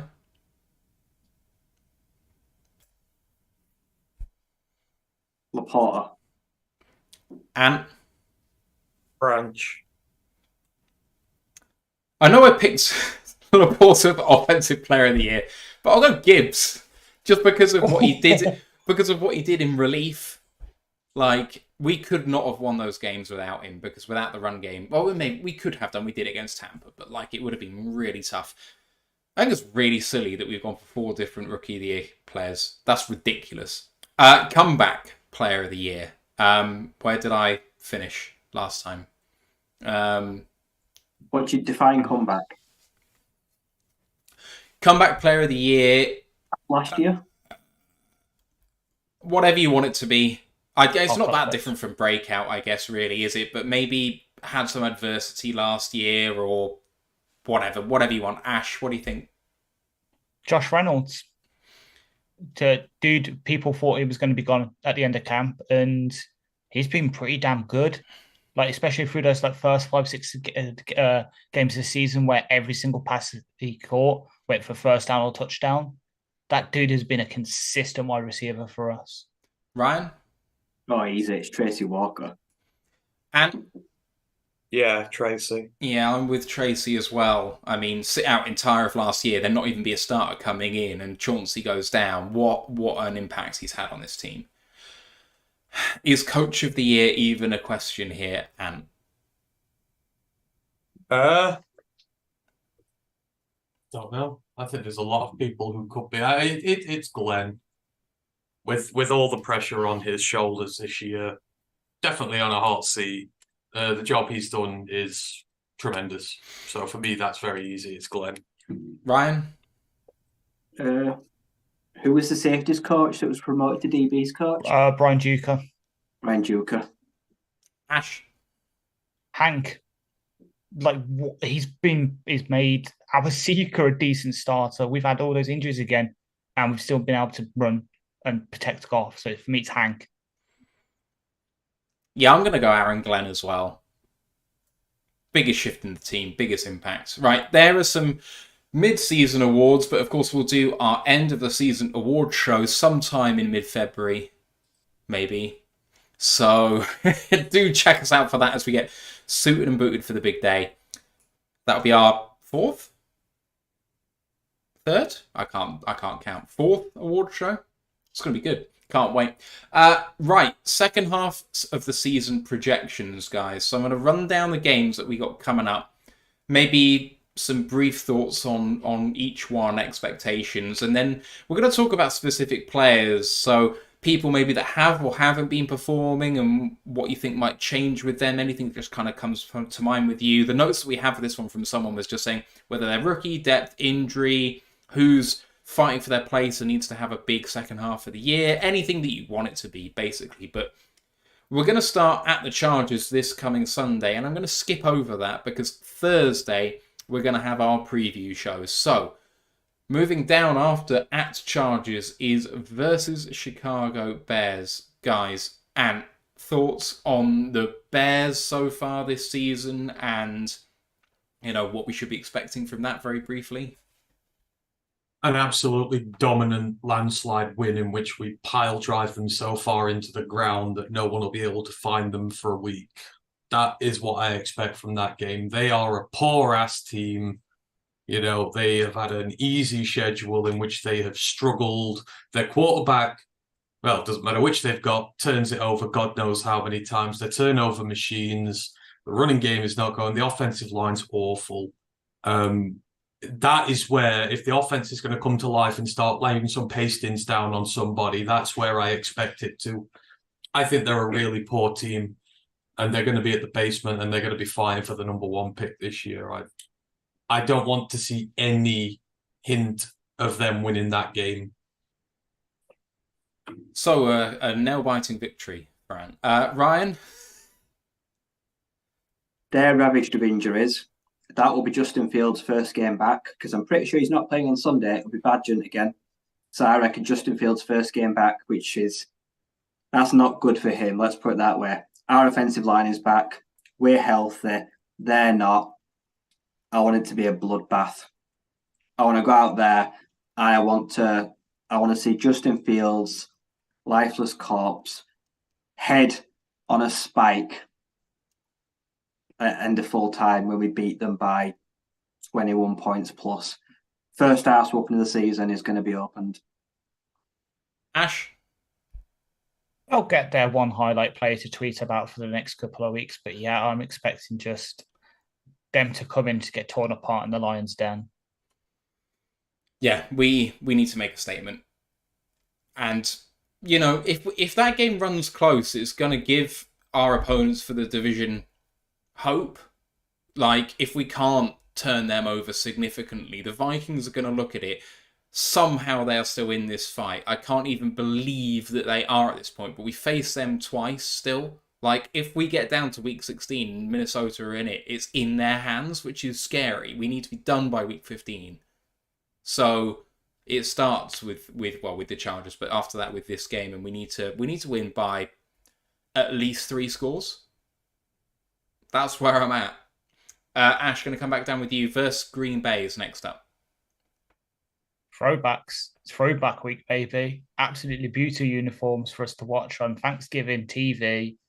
We're going to watch an absolutely great victory, have a nice roast dinner, then turn on the rest of their games and relax for a bit, because past couple of years, Thanksgiving hasn't been pretty for us.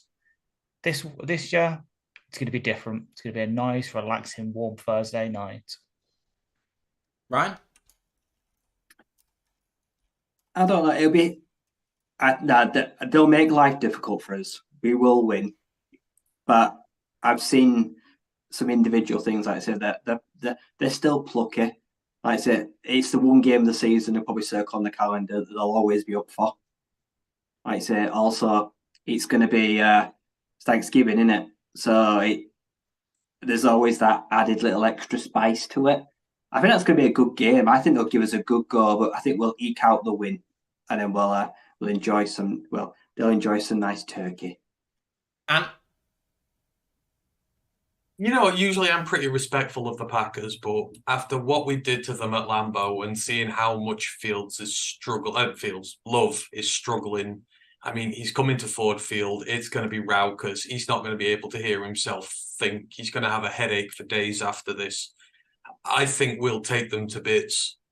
We've done it at their ground again. I'm expecting another dominant win at home. I want all 3 home games to be dominant wins in the NFC this year, because I think they're all bad teams who we need to paste at home. So I'm expecting another drubbing here. I just don't think he's up to it, and I don't think their run game is going to carry them enough to really threaten us.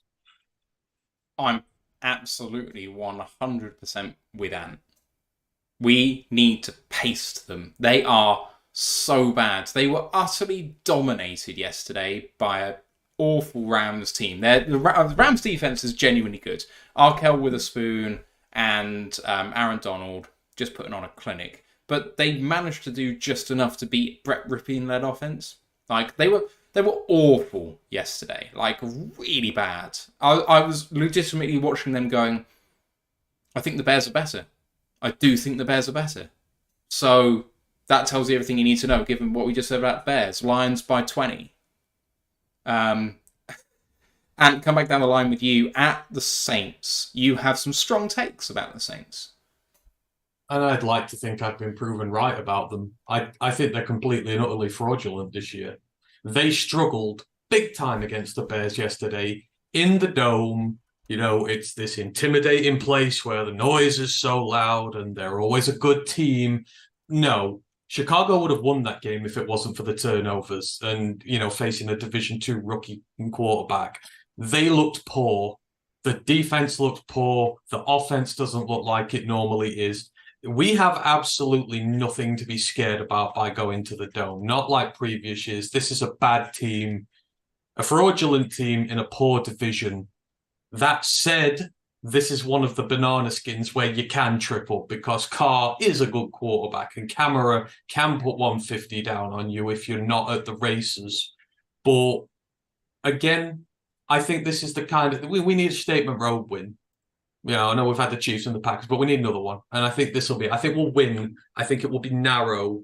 But after what they did against the Bears, I have no respect for them whatsoever. They're a bad team. Right? I agree. Yeah, that's... You can't go in there and look past them. Like, say, Carr, serviceable, good. But then I look around him, supporting cast, and I'm just not enamoured. Like, Taysom Hill, the guy's a fucking joke. I don't like him. Never have. He's a phony. Shit quarterback. Crap 10 tight end. The guy's basically a cheerleader. Like I say, he was making plays yesterday. I won't tolerate that bullshit they want to pull with him. Alvin Kamara, I think he's washed. I think he's well overrated. So, offensively, nah, I don't think they got that much to hurt us. Defensively, yeah, they got some guys, but nah, they don't have the guys to compete with us. Like I say, we're on a roll by now. I think we go in there and yeah, we handle business and we win it fairly comfortably. Ash? Nothing to worry about. Teams that I support going to the Caesar Superdome the past 2 years, I've had some good times. So people that are going, get your reservations ready at Bourbon Street because it's going to time to get drunk celebrating another Detroit Lions win. Yeah, I'm with you. Saints are pish, frankly. I won't overlook them. Ant and Ryan are right. If you do, they'll hit you in the face. But just don't overlook them then. And there shouldn't be anything to write home about. At Chicago, we've talked about them ad nauseum. Versus Denver, Ash. Really depends which Denver team turns up. Is it the team that played Miami? Or is it the team that played the Chiefs last week? Because if it's the one that played the Chiefs, this could be a banana skin. Because, okay, yeah, Russ hasn't been as good as he was in Seattle, but when he's in the groove, he can still do things. Cortland Sutton's one of, if not the best, red zone wide receiver in the league this year. Javonte Williams is coming back to form after tearing his ACL last year. So they have some pieces on that offense.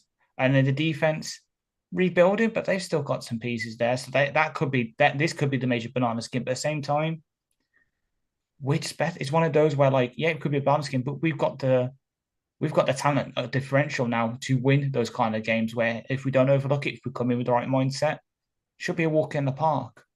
But as I say, it is, we keep saying, it's just about not overlooking it, to come in with the right mindset.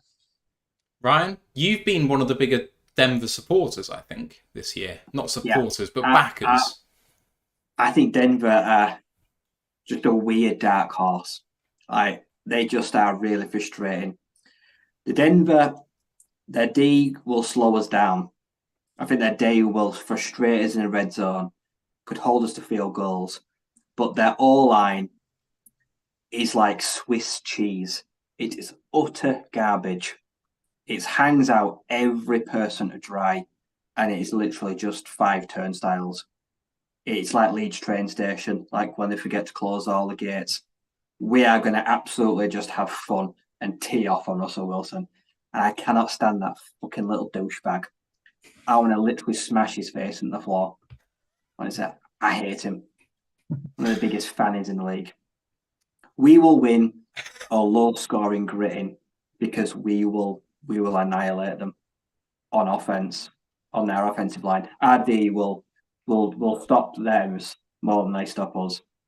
But it will be difficult. I think it will be one of the more difficult games in the second half. And are you a fan of one of the biggest fannies in the NFL? You know what? In all honesty, I think Denver's the toughest team left on our schedule. I do genuinely believe that. I think they have turned a corner. They're not that, as much as I've ragged on Peyton and that. I think they seem to have figured a system. They seem to have got Russ comfortable. The running game seems to be working better now. And when you've got that many playmakers on a team at receiver and tight end, it's like they make life very dangerous for you. That defense has always been good. It's just had one of the league's worst offenses sort of counteracting it. So I would be concerned. We're going to drop games. I don't think we're going to go win. We're not going to go without another loss this season. I think this might be the one that bites us because we've had a few big games running up to this. We'll have 3 in the NFC North. We'll be coming off that. I could see us losing this one very narrowly because I think they are a good team and we will lose one eventually. So I picked this game to lose in preseason, which is really annoying now because, they've gone from just one of the worst teams of all time in the first 5 games of the year to giving up a total of 9, 19 and 17 against the Chiefs twice and the Packers. So that's 28, 40, 45 points in 3 games against the Chiefs twice. That's scary. Legitimately scary. And Goff's going to be running for his life. And coverage wise, that's the reason. Pass rush and coverage, that defense is so damn good. And Ash mentioned Cortland Sutton. They've got enough weapons in there. He's thrown for 16 touchdowns this year. Goff's thrown for 12. That's a very basic stat, but it tells you how they're doing their punishment on offense. It's just those deeper shots when they can, and it works. So trouble. Although I think we'll get through it. Minnesota twice in this stretch, boys. So who am I coming to first this time? Ash, is it? I can go again. Oh no, is it Ant? Oh, sorry, no, whatever. Go. I'll go. This is at Minnesota. I think is the game we're most likely to drop because that team in that stadium, the atmosphere can get to you. I know Kirk's not there anymore, but look what Dobbs did yesterday without even having one rep with that O-line and wide receivers. If you can get some sort of system working where they're getting Connor's getting moving pockets for him where he's using his legs and then he can hit Addison, Jefferson when he comes back, Hawk, they can punish you. And that defense, okay, yeah, again, it's like sort of the Broncos where it's aging a bit. They might need to rebuild a tiny bit on there, but it can get you stops when they need to. So that plus the atmosphere, I can see that game being the one we drop, but it means nothing. By then, we've got the division wrapped up. We can absorb that loss, gives us that little bit grit to come back. Then week 18, looking at that potential number 1 seed because the Philadelphia Eagles have got a pretty tough schedule to come, and we win and we get that first seed, and we've got a lovely first round bye going into the playoffs. Brian? Oh, I really hope we've won the division by now. If we haven't, then I'm going to have a little sweat on. The Vikings are so weird because right now, at this point here, it's Dobbs or it's Nick Mullins that's come off IR or it's Jaron Hall or it's Sean Mannion on the practice squad. Who the hell knows who's going to be a quarterback at this point? It really is a free-for-all. But, yeah, I think I can see us dropping this game. Bynum, one of the best defensive backs in the league right now. Byron Murphy kind of getting better. He's slowly rolled to that role. They've done some additions. Hunter, Josh Metellus, guy's playing out of his skin right now. The defense has kind of come alive. Harrison Smith is still he's a hit man. So their defense, it is legit. Like I say right now, their defense is really good. And Hawkinson, like I say, he's playing really well right now. Like I say, he's helping out quarterbacks that are struggling. Justin Jefferson has probably got back to speed right now. this is going to be a really, really hard game. I think it could be a bit of a shootout, to be honest. Like I said, the run game, I've really not been enamoured of Alexander Mattison at all. I think he's really struggling right now to have that lead back. But passing the ball, Addison looks good. Yeah, I can see us. Hopefully, we've won the division by now, and we drop a close one in Minneapolis.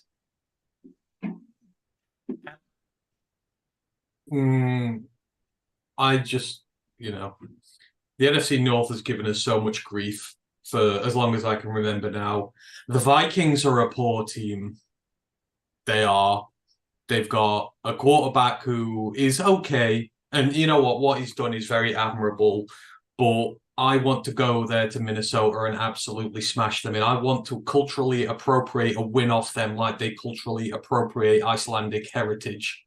Like they can't come up with any of their own stuff. The thunderclap, all that sort of shit. No, I want to go there and destroy the lot of them. And I think we can go there and beat them. I think by this point in the season, you are getting towards the playoffs. You have got a zip in your step. I don't think the Vikings are going to be playing for much by this point. I want to go out there and absolutely pummel them. These are the years where we're going to absolutely dominate this division. We did it last year with the worst team. I think we can do it again this year. And they don't have no Kirk this year. Kirk's always been the pain in the arse with us. They don't have that now. The Darisaur's hurt. I think we're going to go there and I think we're going to kill them twice. I want 6-0 against this damn division. I know it doesn't always happen and any given Sunday and that, but all three teams in this division are bad. Like, very, very bad. And I want us to absolutely make good on that. I think we'll kill them twice. I'm looking at the Vikings' schedule, and I think rolling into Cincinnati the week before they play us, they're going to run off the next 4. That'll be 8 straight for them and 9 in their last 10. They could be 9-4 when they face the Lions. They face the Saints at home, Denver away, the Bears at home, and the Raiders away. If they can get over Denver away, they're going to be 9-4 when we're 10-3. And the tiebreaker's up for grabs. Like, that game at Vikings is so crucial because win, and that sews up the division. Lose, and that puts the Vikings at top of the NFC North with it all on the line at Ford Field in Week 18. So it's going to be really interesting to see what happens. Now, some of that is me just projecting a little bit my own insecurities because this is a decimated team with no really good wide receivers right now with Jefferson injured, although he looks like is he back? He's coming back, isn't he? He'll be back by then. Addison's been on fire the past couple of weeks. He has. Yeah, you're 60 right. plus 60 plus catches, no drops. He's one of 6 receivers in the NFL to be doing that this season so far. If we lose the NFC North to Josh Dobbs, I will expect heads rolling from the Lions staff. Like, that is unacceptable, completely and utterly unacceptable. So in no world do I want them at 9 wins by there, and I don't think they will. But even so, I will not accept a loss there to him, and I will not accept the loss of the division to him. Not a chance in hell. It'd be really funny if we lost twice to them. It would not be funny at all. You didn't let me finish. I don't care. I don't want to say lose them twice and beat them in the playoffs. No. It'd be really funny if we did. No, it wouldn't, because we'd lose the NFC North. And I want that. I want the NFC North as well. I'd be very angry too if we lost this game. Second place in the NFC North and getting knocked out in the playoffs, you've done nothing. Like, absolutely nothing. So, no. I want the title, and I want to beat them to pieces doing it.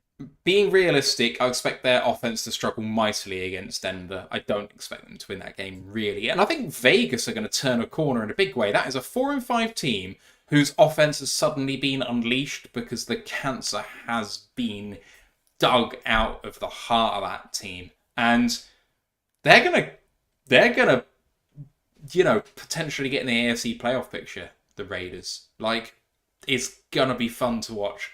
And then they're playing the Bengals. If the Bengals don't win that game, I'm going to be really pissed off. So we should easily get there. Anyway, final game to cover is at Dallas, which is potentially one of the most interesting games left on the schedule. And can we finally get this one done? Can we finally put them to bed? I know I use the term a lot, but the Cowboys are frauds. I'm sorry, there are a lot of fraudulent teams this year. I called the Bills frauds, 4 losses, frauds. Even you must be calling them frauds at this point. What? They're awful. Give over. They are fraudulent as they get. I mean, what are they? They're near the bottom of that division now, aren't they? Well, with the Pats in it, they're That's not right. going to be. But I think the Jets But are the technically point ahead is- of them on win percentage. So the Cowboys, again, they are not doing it when against good teams like the Dolphins. Every time the Dolphins play a half-decent defense that can deal with motion, they all of a sudden become a bang-average team. While the Cowboys, when they face a half-decent team, they become a bang-average team. They beat up on poor teams.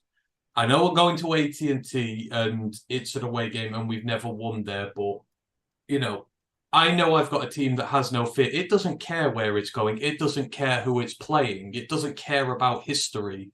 It will go and get the job done. And I think that's fraudulent, and I think that team's fraudulent. And if we have sewn up the NFC North by then and we're on the roll that we think we are, I would expect us to go there and win that game. We have the offensive line to deal with Micah Parsons and co, and it should hopefully be healthy by then, scratch, and we should be playing well.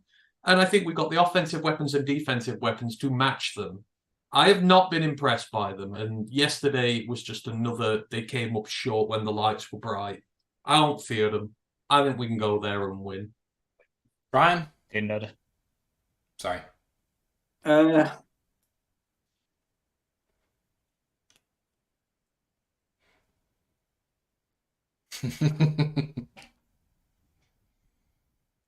I think they beat us quite comfortably.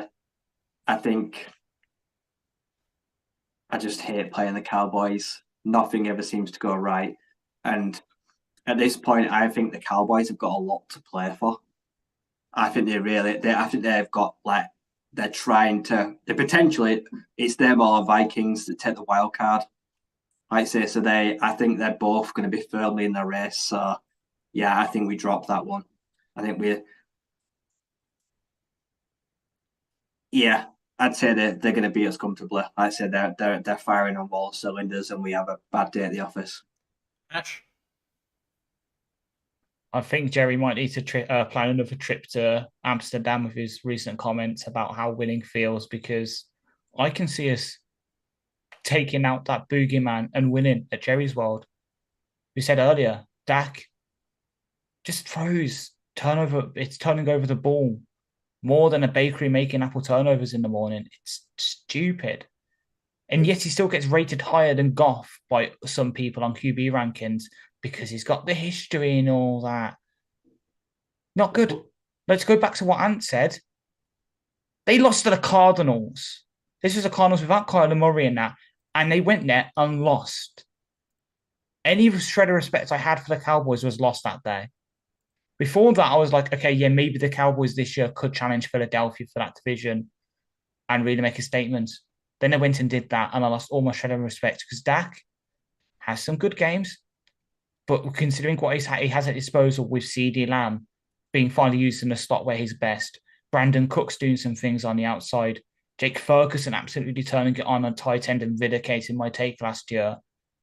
He has pieces on that offense.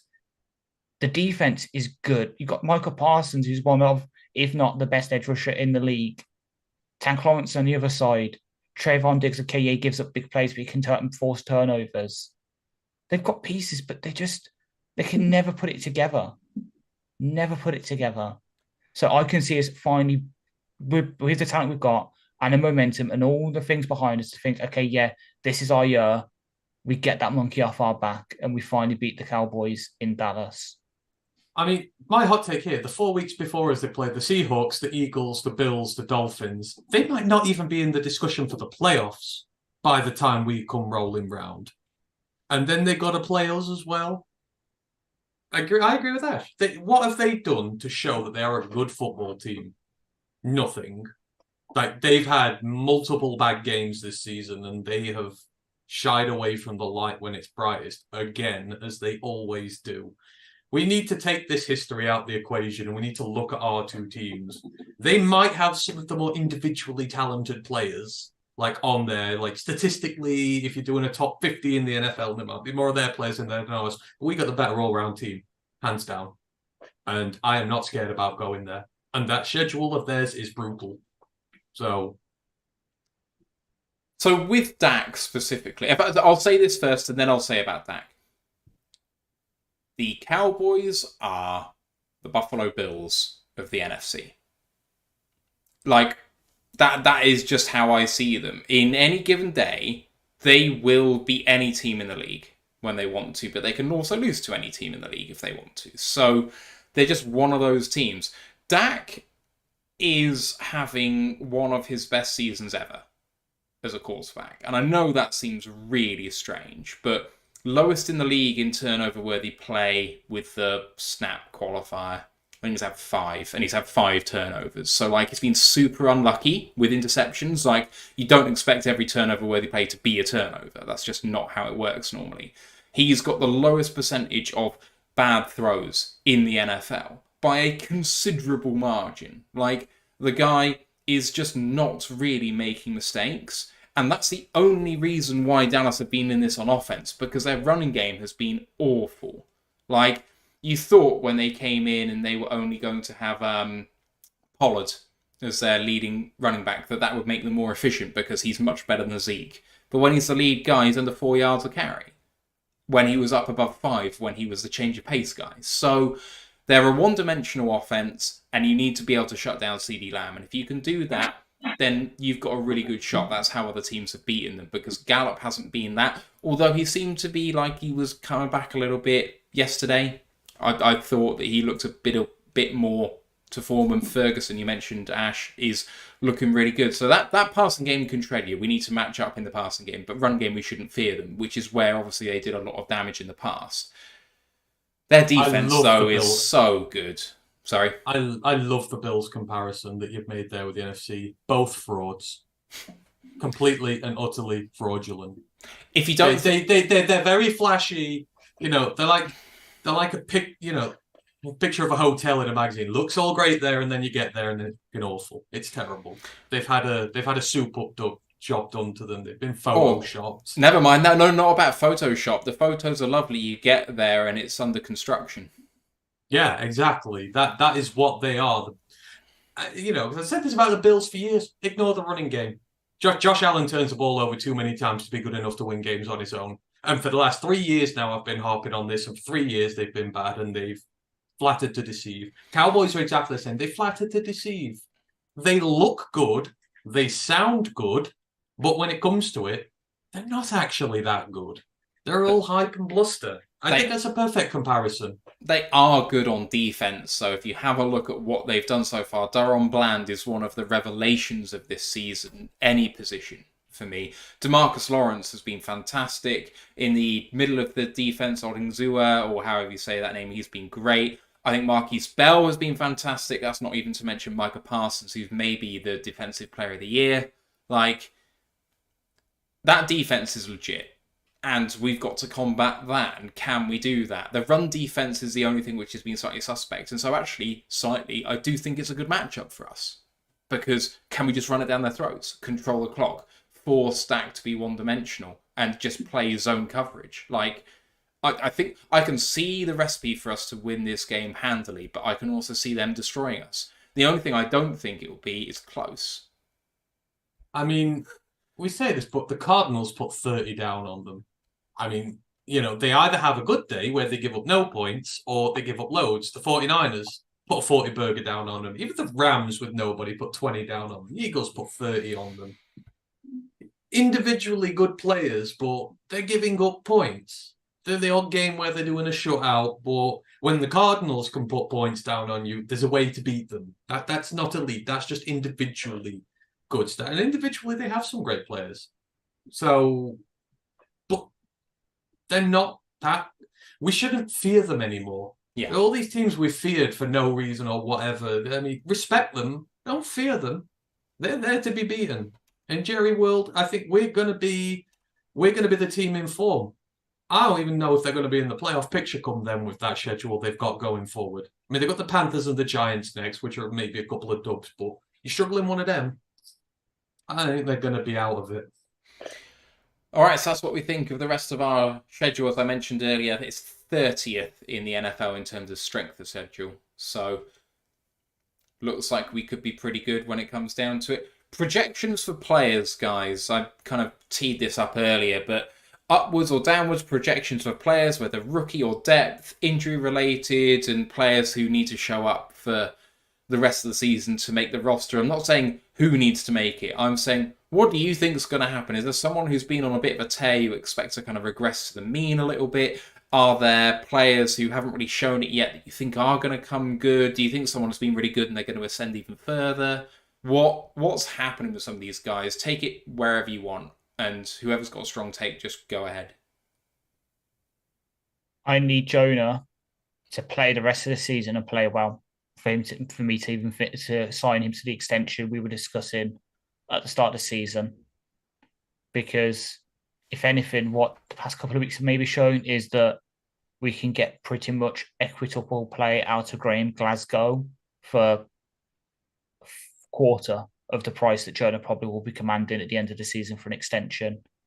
So unless he comes back and plays the level we want him to, I could let him walk and test free agency and maybe see what numbers he can get. Maybe he comes back and maybe it's an Alexander Lona situation where he finds out that maybe him and his agent are valuing him as play a bit too high in the league, is low on him, and he comes back and takes that sort of slightly cheaper deal that you wouldn't expect when he first enters free agency. But that's what I need from him now, because Glasgow's been good. Saw's okay, yeah, didn't grade out well by BFF, but that's because he was right tackle for one against the Seahawks because we had so many injuries there. We have pieces that maybe can replace him waiting. He's got to show that he's willing to fight for his spot now, and if and when he comes back.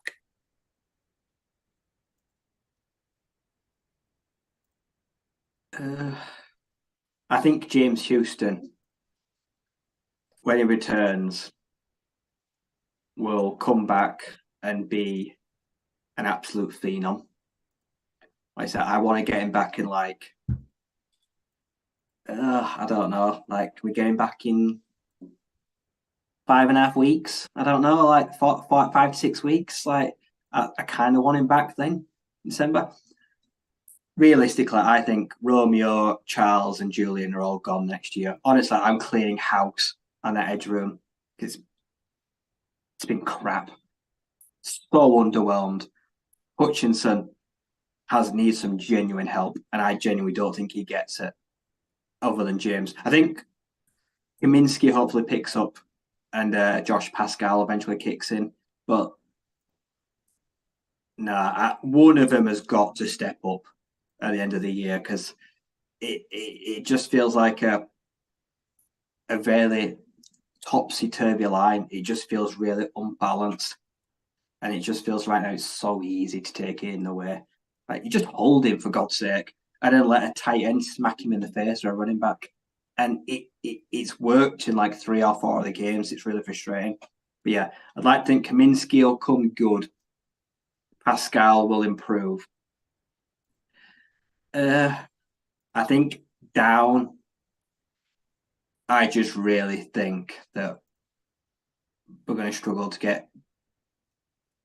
Jameson's not going to get good numbers between now and the end of the season. I just don't see it. I think he'll get a few scores, and I think he'll have some splash plays, but he isn't going to get a large workload. Like I say, maybe, I don't know, he could come good at a playoff run, but I just feel like it's going to be tough sledding for him. Not for the want of trying, but it'll be hard. I think Khalif as well. Everything is pointing to me towards that he is going to fizzle out. I think he's just going to limp to the end of the year. I think he's going to become a bit of a non-factor, if anything. Like I said, special teams, he's not getting the returns. His targets could start to go DPJ, Josh Allen, Ryle, Porter. A lot of mouths to feed. Brock Wright as well. I kind of want him to have a good end to the season. It feels bad to say that he's invisible. And like I say, he is the truly forgotten man. That's kind of sad. Like I say, but I just don't see where he fits in right now. Like I say, not the elite pass catcher, not the elite blocker. just a shame. Yeah, I just feel like many mouths to feed, and some guys are going to struggle to the end of the year. I don't know. There's quite a few with me. I think second half of the season, I think Jameer's going to explode as he gets integrated into this offense. I would expect his numbers to pick up. I mean, to be honest, I say I expect his numbers to pick up. I looked at his yardage the other day, and I think if he stays on par for what he's on, he's going to get about 1,100 yards for the year. I mean, that's not shabby for a rookie year, especially when you've got a running back one in the room, like who's going to be taking a lot of the snaps there. But I think his production will go up. I think JMO's production will go up as well. I'm hopeful that it will. And I'm hopeful that coaches are going to try and scheme him into games, more manufacture touches for him. You know, I get sharing the wealth round and, Raymond and Reynolds and that getting touches, but JMO's going to be a critical part of our offense going forward for a long time. Well, that's at least what we want him to be. And for that to happen, we have to give him touches. We have to get his confidence up. We have to start scheming him into this offense. Like, it's no good just giving the bit part guys receptions and that all the time. In the long term, it's just not going to work. We've got to get our elite guys in there. So I think his production will go up because I think they will realize that we've got to get him involved and that he's going to do better. With the offensive line, I mean, I'm pretty much going to hammer down the injuries now with all three of them. So Taylor, Jonah, and Frank. Like, Frank's going to become a problem now as well. If this toe issue becomes too much of a hint, we can't afford to lose these guys all the time. We've got to have healthy offensive linemen. And I love what Taylor and Frank have done for this. This isn't really necessary on Taylor, he's just a tiny bit, but we need to show that they've got physical durability. In Jonah's case, I don't really care. This is the first stretch of games he's missed since he's been here. He's been pretty much an ever-present guy. There was an issue with concussion here and there, but I don't mind him. But Frank, it's kicking concerning. He can't afford to miss time. He needs to have a good end to the season. He's had a couple of dodgy games. Same with Taylor. I want to see him finish the season well. Obviously, Penay's just a monster. He's just going to never play anything but elite. It's the same with Amon Ra. And then on defense, I guess you're looking for the edges to step up. With Ryan, Charles, Julian, and Romeo were all holding hands on their way out the door at the minute. And I don't want that because they're good players, but someone's got to stand up and help Hutch. Pascal's obviously been injured. I think he will get better as time goes along as well. So, yeah, I think it'd be Pascal on defense and Gibbs on offense, the ones I would expect to go up. Down, I don't know. Can Laporta keep this up all year? I don't know. I mean, if it goes to, I don't really care. As long as it's consistent, that's fine. I don't know if it can keep this volume up all year, but, it would be a minor thing. But outside of that, no. I think people are playing at a good level. I don't think they're going to drop off. So for I think me, a big one of defense is, what kind of contract can Jerry Jacobs get himself in the second half of the year? Is he going to get paid like a cornerback too? Is he going to get, is he going to test the market and see, could he go get somewhere? Could he be a cornerback one somewhere? I think this is dangerous because he's a massive culture guy and he is an example of what you want this team to be. Like, you could be a first-round pick or an undrafted free agent. You've got to retain your guys. And that's critical going forward. I wouldn't let him walk. If it means giving him a little bit more money to be cornerback, if it means giving him above average cornerback 2 money, I'll do it in a heartbeat. It's the same with Jonah. I want to keep Jonah here on a good deal as well because you develop and invest. And you look at the shite quality of the offensive lines around the NFL now, it's hard to find good offensive linemen, good, consistent offensive linemen. You can soon be a bad team. You've got to keep these guys. You draft and develop. That's what you do. This is what it's all about now, drafting and developing. And you're at the part where you've got to start paying guys. You don't let them walk out the door. Especially in Jerry's case, you do not let him walk. So Jerry's going to qualify, I think, for the 5th year veteran salary benefit thing that Will Harris had. But we're going into year 4, aren't we, with him? So he's going to be a restricted free agent. So I'd be perfectly willing to slap a second round tender on him, which will give him about $2.5 million. That doesn't let him leave the building. Or even a right of first refusal tender, and then if someone offers him, just offer him more. But part of me would also be perfectly at home giving him 3 years, 15 mil. I think that would adequately show how much we appreciate him without overpaying. Any of those options are absolutely fine.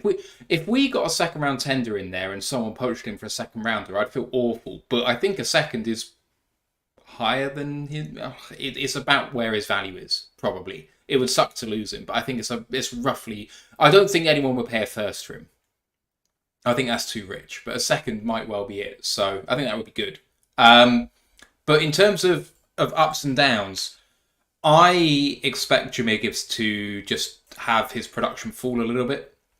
And the only reason for that is that Montgomery's going to be playing 65% of snaps. And, like, I don't know what to tell people about this, but, like, Gibbs is getting great production because Montgomery's out. Montgomery's back. And Montgomery had fantastic production in moments where we've been struggling. Red zone, hard yardage, stuff where we haven't been that great. Monty's going to be the guy. And Gibbs will be the change of pace guy. So his production will fall. I don't think on a per down basis his production will fall. I think it will actually increase. But overall, statistically, I think it will just naturally fall because he'll be getting less reps. Josh Reynolds just can't be this good for this long.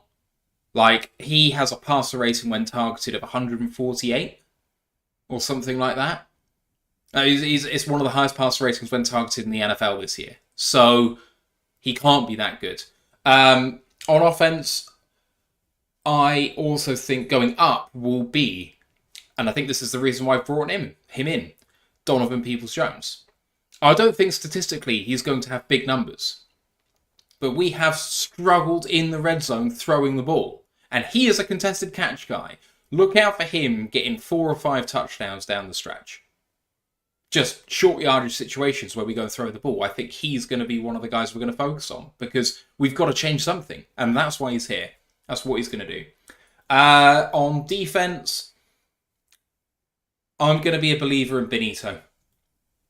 I think Benito's going to turn up next to Aleem. Someone's got to. And for my money, even though he's been the lowest ranked of bugs on Zarike and Martin and him, I don't believe that. From what I've seen, eye test-wise, I think Jones has been the best of them. And I expect him to ascend a little bit. Anzalone, I just don't think he can keep this pace up. Like, I think that him being healthy this long has been fantastic. And I think it's been a big contributor to him doing this well. But it's just a lot to ask for him when he's... I don't think he is in terms of production so far this year, he's a top 10 linebacker. But I don't think he is actually a top 10 linebacker. I don't think it's an insult to say to him, I don't think you're one of the best players in the NFL. So, yeah. And Ifeatu Melifonwu, expect him healthy again after playing so bloody well on limited reps. He's going to come in relief for either Walker or Joseph and really show up. I thought he was fantastic earlier in the year, and I think he's going to continue on that. Those are my guys. Any other thoughts from you guys? Antoine Green, could he see a turn up in the second half? Is he just a non-factor? Non-factor. I think the DPJ trade has made him a non-factor. Broderick Martin, he's got to kick on the second half, like you say, because Levi, non-factor. Bugs, like, what the hell's going on? Like, it feels like we're heading for we're parting ways of Bugs. Yeah. At some point, aren't we? It feels like the relationship feels tumultuous. I don't think Bugs will be around much longer, if I'm honest. Like I say, health scratching. I think Broderick Martin actually will be a big winner in the second half of the season. I'm not saying he's going to play well. I think he'll struggle, but I think he will see lion's share. I think they'll just stick with him. Even if he struggles, you don't take a guy in the third round to just pull him out when he does bad. If he struggles, they'll still leave him there and they'll just let him to overcome it. I think he's about to get a big lion's share next to Lee McNeil. Anyone else have a name they want to throw out there?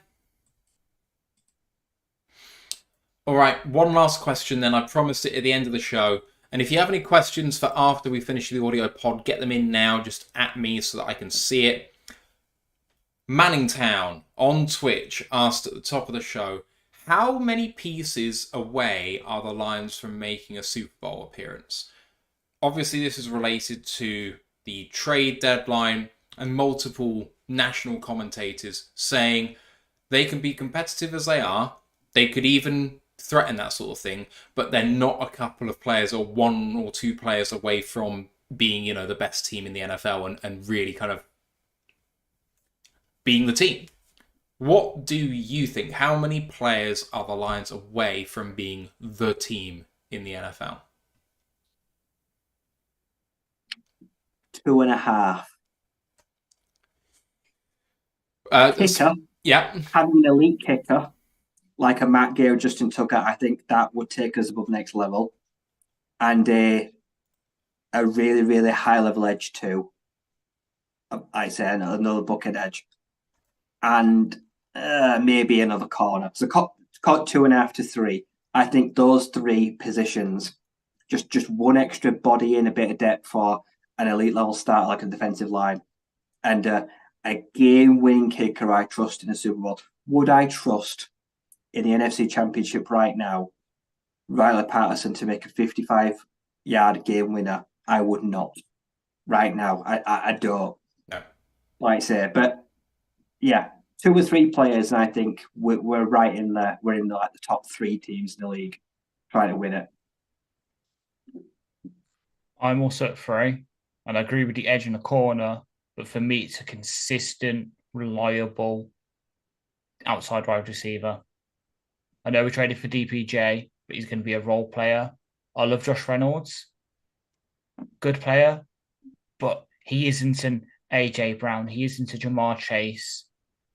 You look at the teams that made the Super Bowl in the past couple of years, they've got someone like that on the outside that can threaten a cornerback on all 3 levels of the field, do contested catches, do the deep threat stuff, and we don't have that.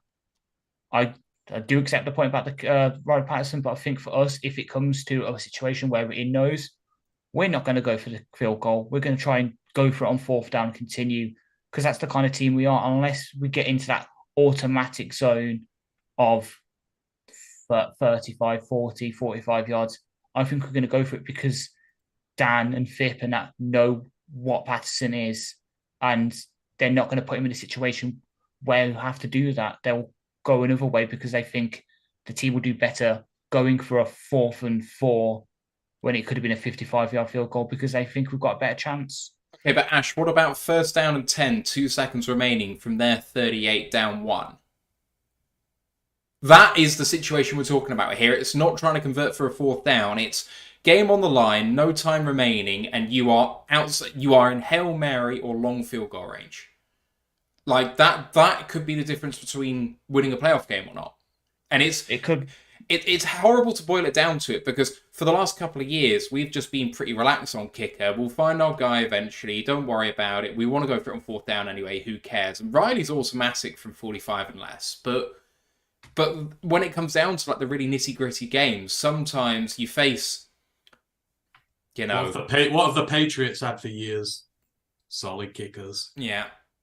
Not anymore, but yeah. No, but when they were winning Super Bowls and they were Janikowski, yeah. When they were a good team, like they were winning Super Bowls. When the Colts won Super Bowl, good kickers. You know, there's not so many. That's the problem. There's not that many good ones. You have your elite ones, but they stay with their teams. It's one of them. No, but the question is, how many players are you off? It's not can you get those players. It's how many positions are you off from being a team that can go to a Super Bowl. And kicker is one of the he's not clutch enough to win his playoff games. He's not going to be a Tucker. So you do need a kicker like that. I mean, I'm probably more down on this. I still think we're 6-7 players away. I still think we're a good put because what Brad not trading for anybody in this window as well has been sensible. But what it also says, because when you're trading for guys like the Seahawks, you think you're about there. That's where you're 1 or 2 players off. That's where you're 2 or 3 players off. That's where there's not much left to go. That's why you do it. Brad not doing it shows me that they still think they're a while off yet. They're still, at least a year off. I've said next year is going to be the year when the first real window for it opens. And you look at the team now, We're going to have an exodus at edge. I think we need at least 2 more edge players in here to complement Aiden and Pascal going forward. Not just certified pass rushers, but you need depth in the room there. I think you do need another corner. I think you need a kicker. I think you need an outside receiver. I think you're going to need another offensive lineman somewhere along the way because ours are banged up and hurt. Maybe 2. Who knows? I still think we're 6 or 7 away yet. That's where the next draft comes in. You've got 4 picks in the top 90. You've got some guys who are going to be able to contribute right away. You've got a good funding free agency to go out and get some guys as well. I still think we're 6 or 7 players away. I do. I think with people going this offseason as well, like Hal will be gone, players like this have gone, you've got to replace them. Yeah, we're 6, 7, maybe 8 players away yet. Just want to say thank you to Dan Pask for subscribing at Tier 1 for his 20th month, saying thanks guys for setting up for an exciting second half of the year. Go Lions. Thanks, Dan. I am with Ant. And I wonder if his number is even slightly conservative. We could win the Super Bowl with this team. I don't think it's out of the realms of possibility that we do win it with this team, but there's a difference between, being confident that we are in that sort of top 3, top 4 territory and we're going to be competing for it every year because we deserve to, and thinking that we could be frisky. We can be frisky. But outside wide receiver, maybe another tight end. Not necessarily Sam Laporta style, but I don't think Brock Wright has done enough this year, and James Mitchell is in real danger of being cut come the end of the year. When Shane Zylstra comes back, I think Zylstra showed more last year than Mitchell's done in his career, potentially. Was it Zylstra got 3 in 1 game last year, and then did some other little bits and pieces? All our tight ends did. Mitchell did not drop a pass last season. Yeah, I know, but Mitchell has been healthy all year, most of the year, and it's been healthy most of the year. He got injured recently, right? He had an injury in camp that was reoccurred, and then he's also still coming off the ACL, which is why he's been inactive most of the time.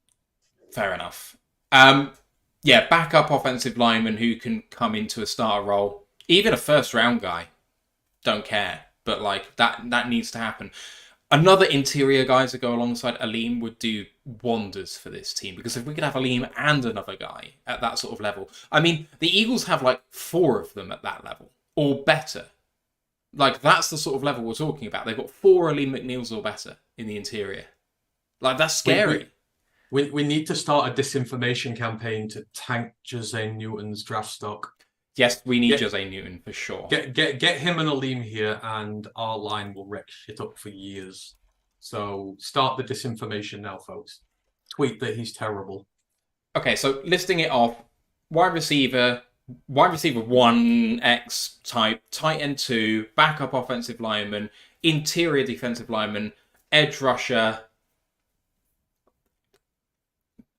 maybe a linebacker, but I think we might be okay. But I want a cornerback 1.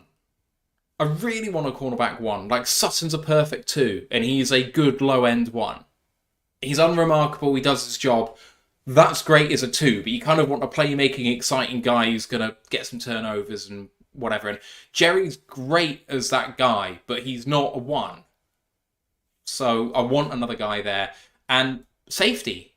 Walker and Joseph are great. I think Melifonwu is a great backup, but we just look so different with Chauncey in, and I don't see him coming back.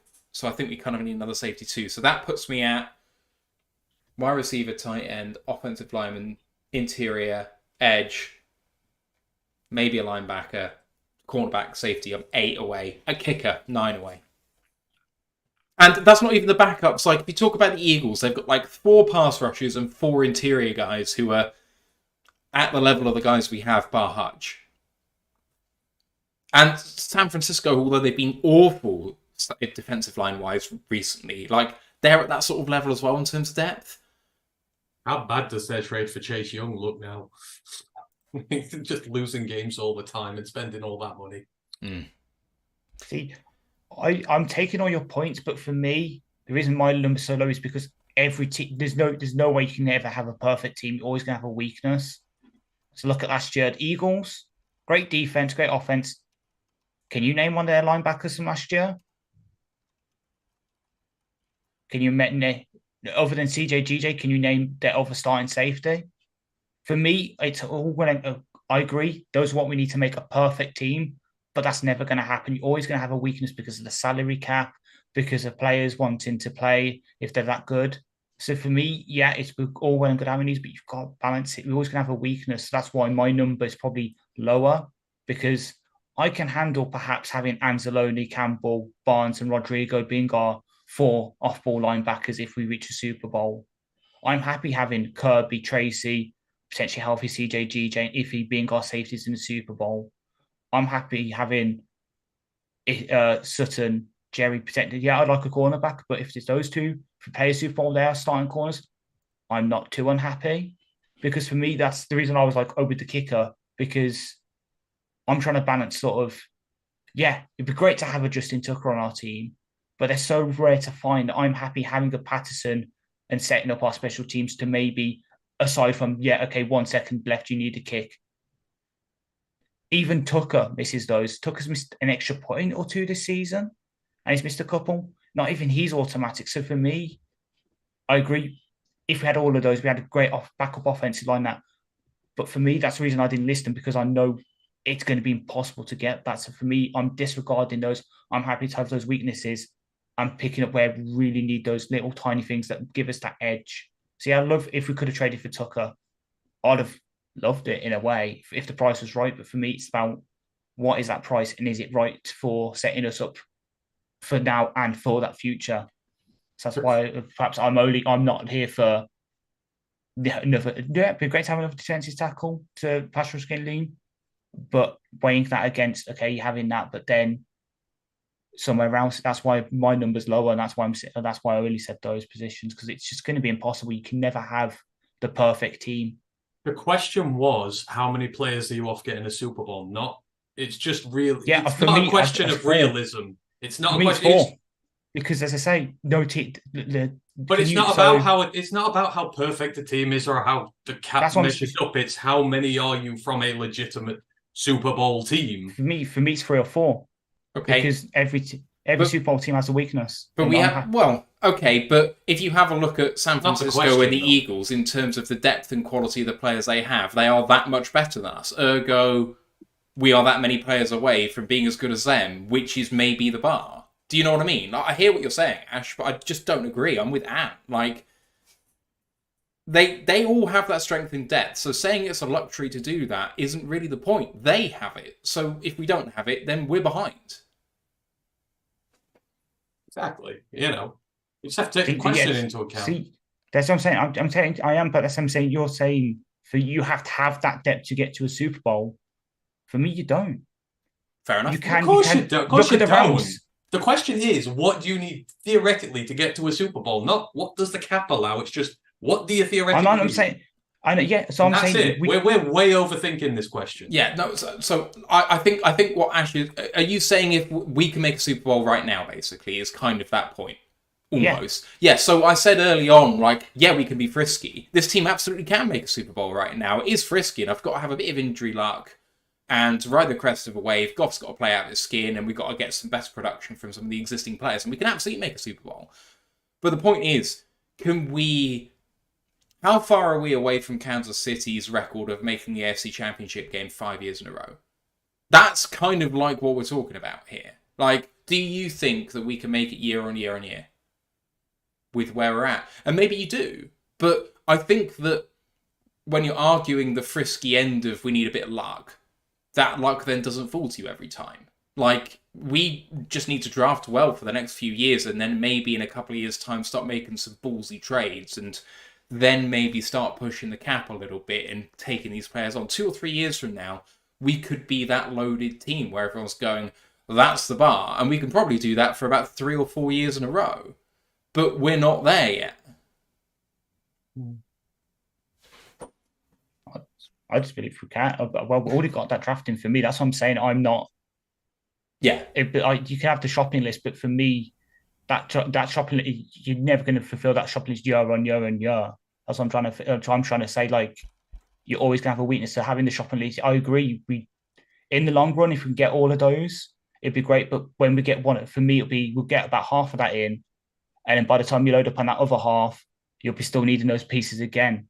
So we might need a new tight end in a couple of years when Laporta perhaps gets a bit too expensive for us, if that happens. But when we get that new tight end, we'll then still need a new corner. That's my problem. That's what I'm trying to say is it'd be great to suddenly fill that entire shopping list. But for me, we never will. So I'm not going to set out and say we need exactly all of this to make a Super Bowl, because that's never going to happen. And we can still reach a Super Bowl with a weakness at linebacker, a weakness at tight end and such. I hear you. We were arguing over semantics, I think, at this point. So, yeah, I think we're arguing two different things. But fair enough.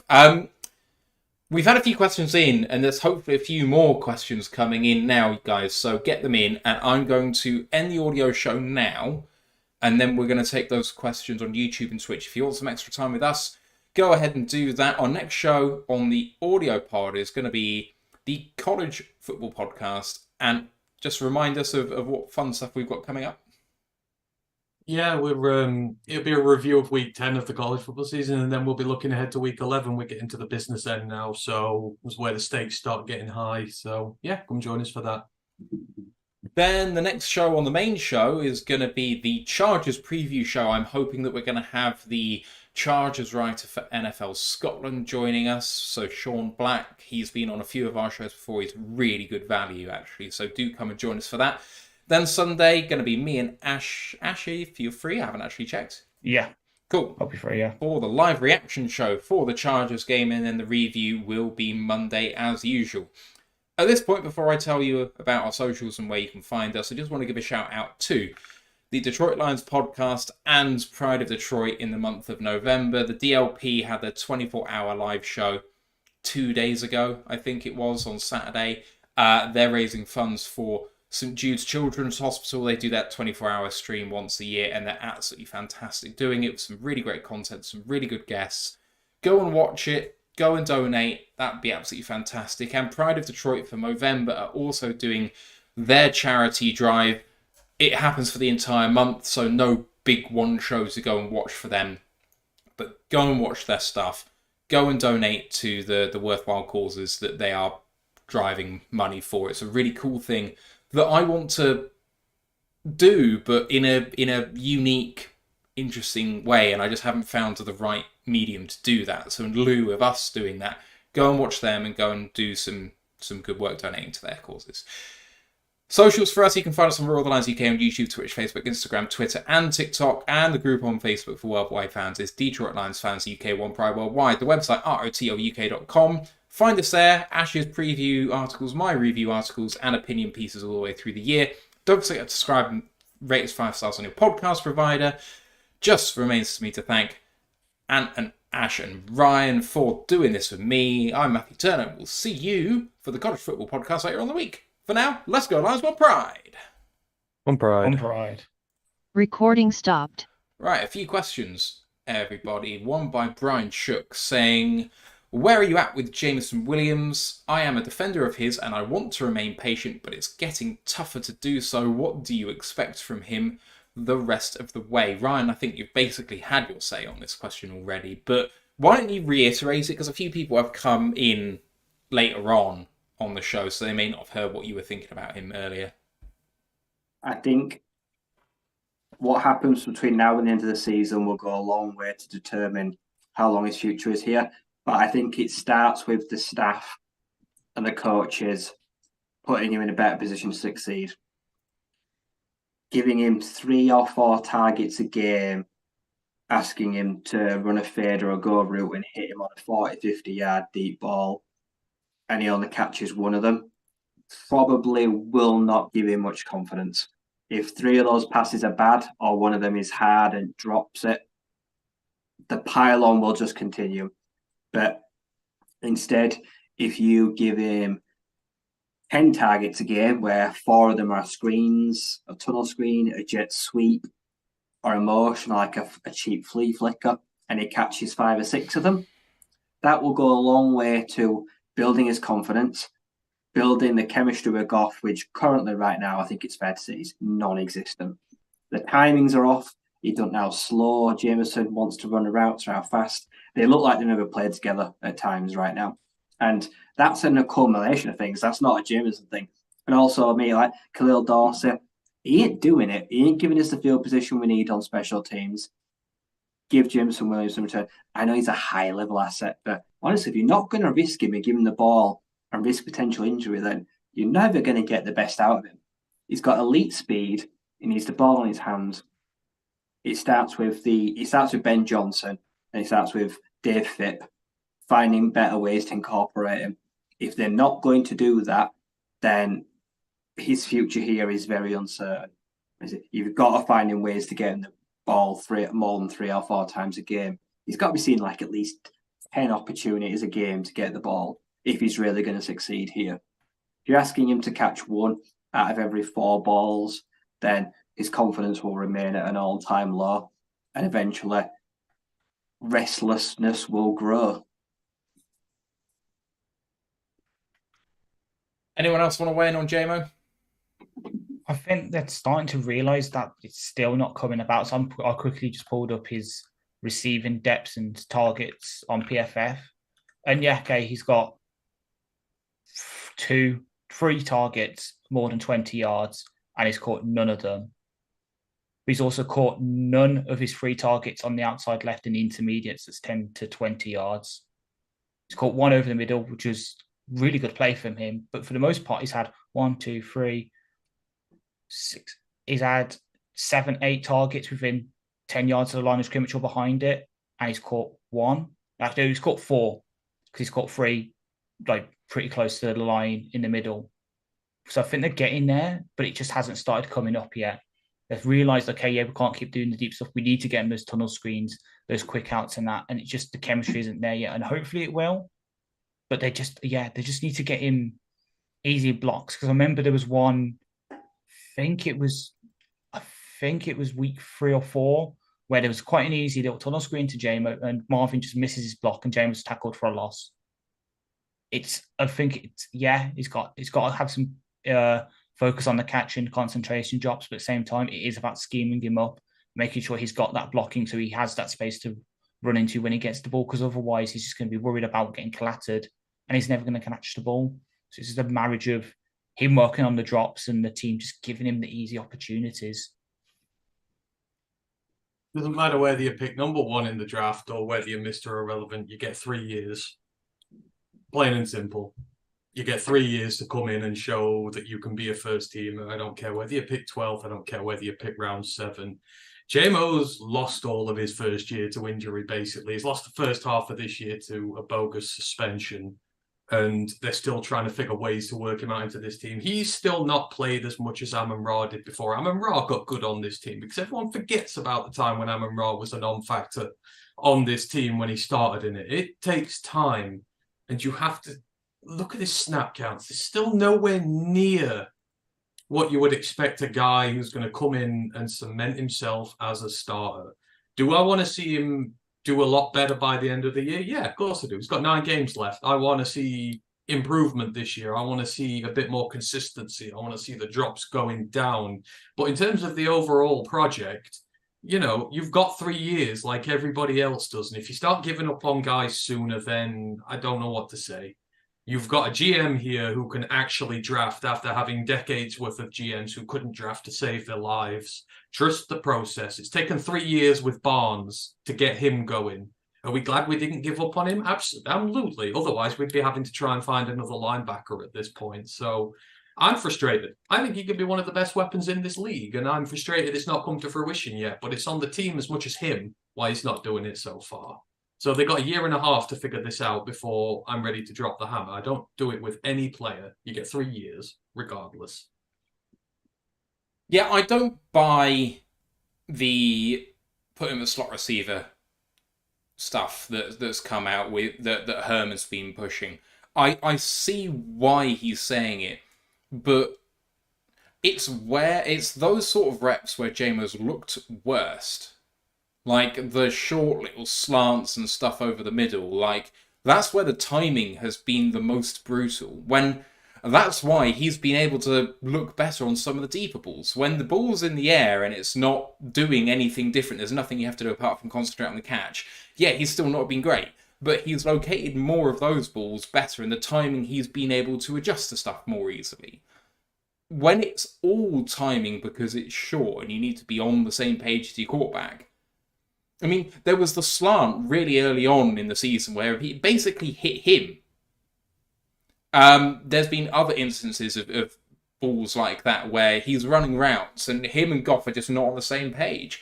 If you want to get JMO touches, you need to put him in the backfield, you need to give him jet sweeps, or you need to give him go balls and just keep trying it. Like, genuinely, if that is what JMO does, he's just a deep ball merchant that you throw 30, 40-yard bombs to, do that, because we're not actually doing enough of that. So, throw the ball deep to him, or hand it off to him. I don't want to see him being given short throws that don't suit him right now. When his confidence grows, he can do that sort of thing, because I actually think that'll be the most productive part of his game when he starts to hum. But he ain't there right now. There's no quicker way to destroying his confidence than by giving him what everyone else regards as easy passes to get warmed up that he doesn't catch. What's that going to do to him?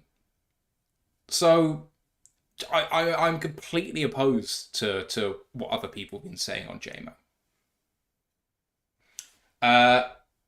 Final question in here, because I think we only have one more, which is Mike the Marine saying, the Lions are in good salary cap situation for next year. Who would you prioritise that are not on the roster right now? And I will say this right now, the Lions are not in a good salary cap position for next year, given the holes that they need to fill with the guys that need to be re-signed. If they re-sign who they should re-sign on their own roster, they will have very little to give for free agents.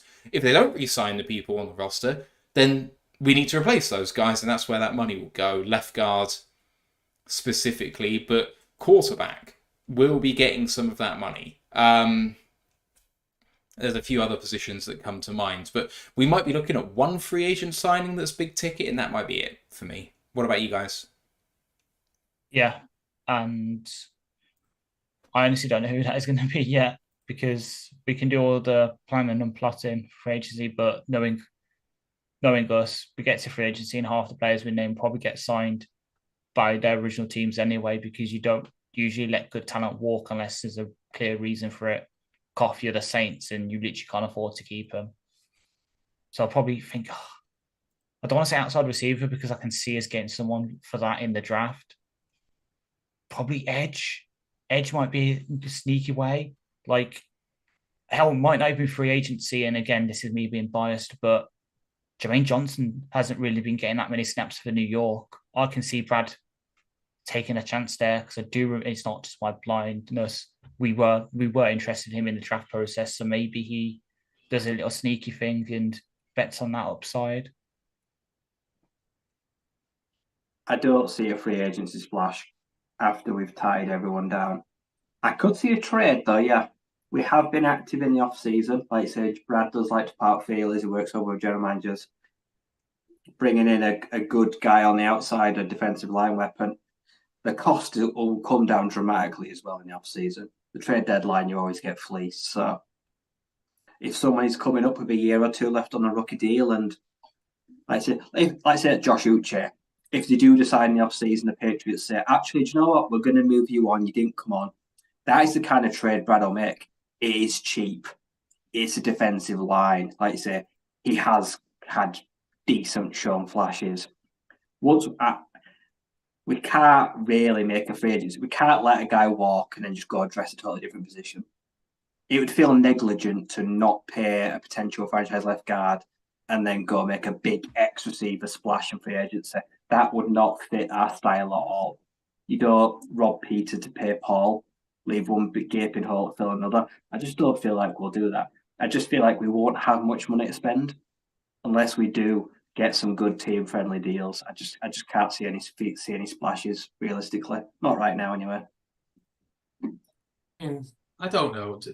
We say it's not the method that we use, but the past few years, it's not been a situation we've needed to use because we've been building this team through the draft. The closer you get to contending, the more that free agency market like comes into play, because you do need a few more pieces. And we got 4 more top 100 picks coming out the draft this year, so you're going to fill some holes. You're going to fill some needed holes in the draft, but then there might only be a couple of big positions left you need to sort. So if you're going to go into free agency, then go for it. I mean, you're sat at about 60 million free at the minute. Goff's going to have a new deal by then, so his contract's going to look completely different.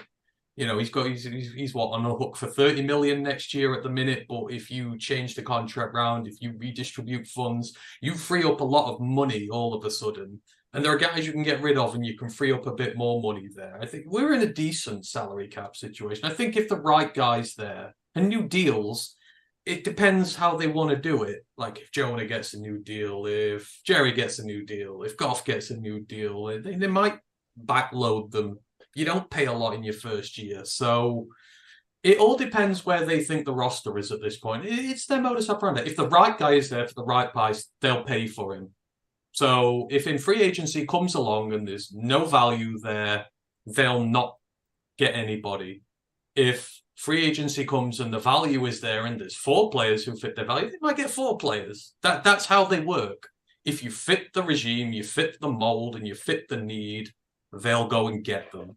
So it all depends on what Brad feels about this team. It's like this trade deadline. He didn't see value there. He didn't see monetary value, trade value, or anything, so he didn't pick anyone. But if it had been there, he would have traded for it. He'll do the same with free agency. But I think we're in a healthy enough sitch given where we are. So it wouldn't surprise me if they did. Because next year all along has been the year where we really start to go for it for me. So if we were to have a little splash, I'd do it this year. I mean, they're in the position to go anywhere they want, aren't they? Because if they do re-up Goff, they could keep the sort of average salary exactly where it is by tacking on the new deal to after next year. They could lower the salary cap position, or they could front load it. And they could go the Geno Smith route and just say, we want to tie you down, but actually we're going to make sure we have more cap space in a few years' time when we're going to draft really well, and that's when the team's going to become good. I could see them go either of those 3 ways. Yeah, I agree. I agree. I think we're in a very healthy position. It's not necessarily the base numbers. You ain't got Bears level money, but because of the flexibility you have, like you said, to go in any direction you want. You can front load, you can back load, you can do nothing, you can do loads, and you're in a position where you can make it work. So that is healthy. Depending on what we do this year, and again, depending on who's on the market. If you get to free agency and there's no one there, then you can stand pat. If there's loads of people there, you can be the team that goes out and gets them. So, you know, it's going to be interesting. It's going to be interesting. Right, I think that's going to do it for us. I don't think there's any other questions in there. So we're going to call it a day. Make sure to check out the college show, because the draft, I mean, in terms of college football terms, is not far away. There's only, week 11, 12, bowl game, and then the playoffs. And championship games, sorry, as well. It's 3 weeks, and championship games, then bowl season. There we go. Thank you. So there's not long to go. Drafts in Detroit. Get knowledged up. Then come watch the Chargers game with us and watch us go 14-3. And Brent, I expect an apology for what the Army Black Knights did this weekend. And all the jip you're giving me today. I expect an apology on Wednesday. So, and on that stunning disappointment when that doesn't happen, we're going to end. Cheers, guys, for watching. Appreciate you, and we'll see you later on in the week. But for now, goodbye. Bye. bye.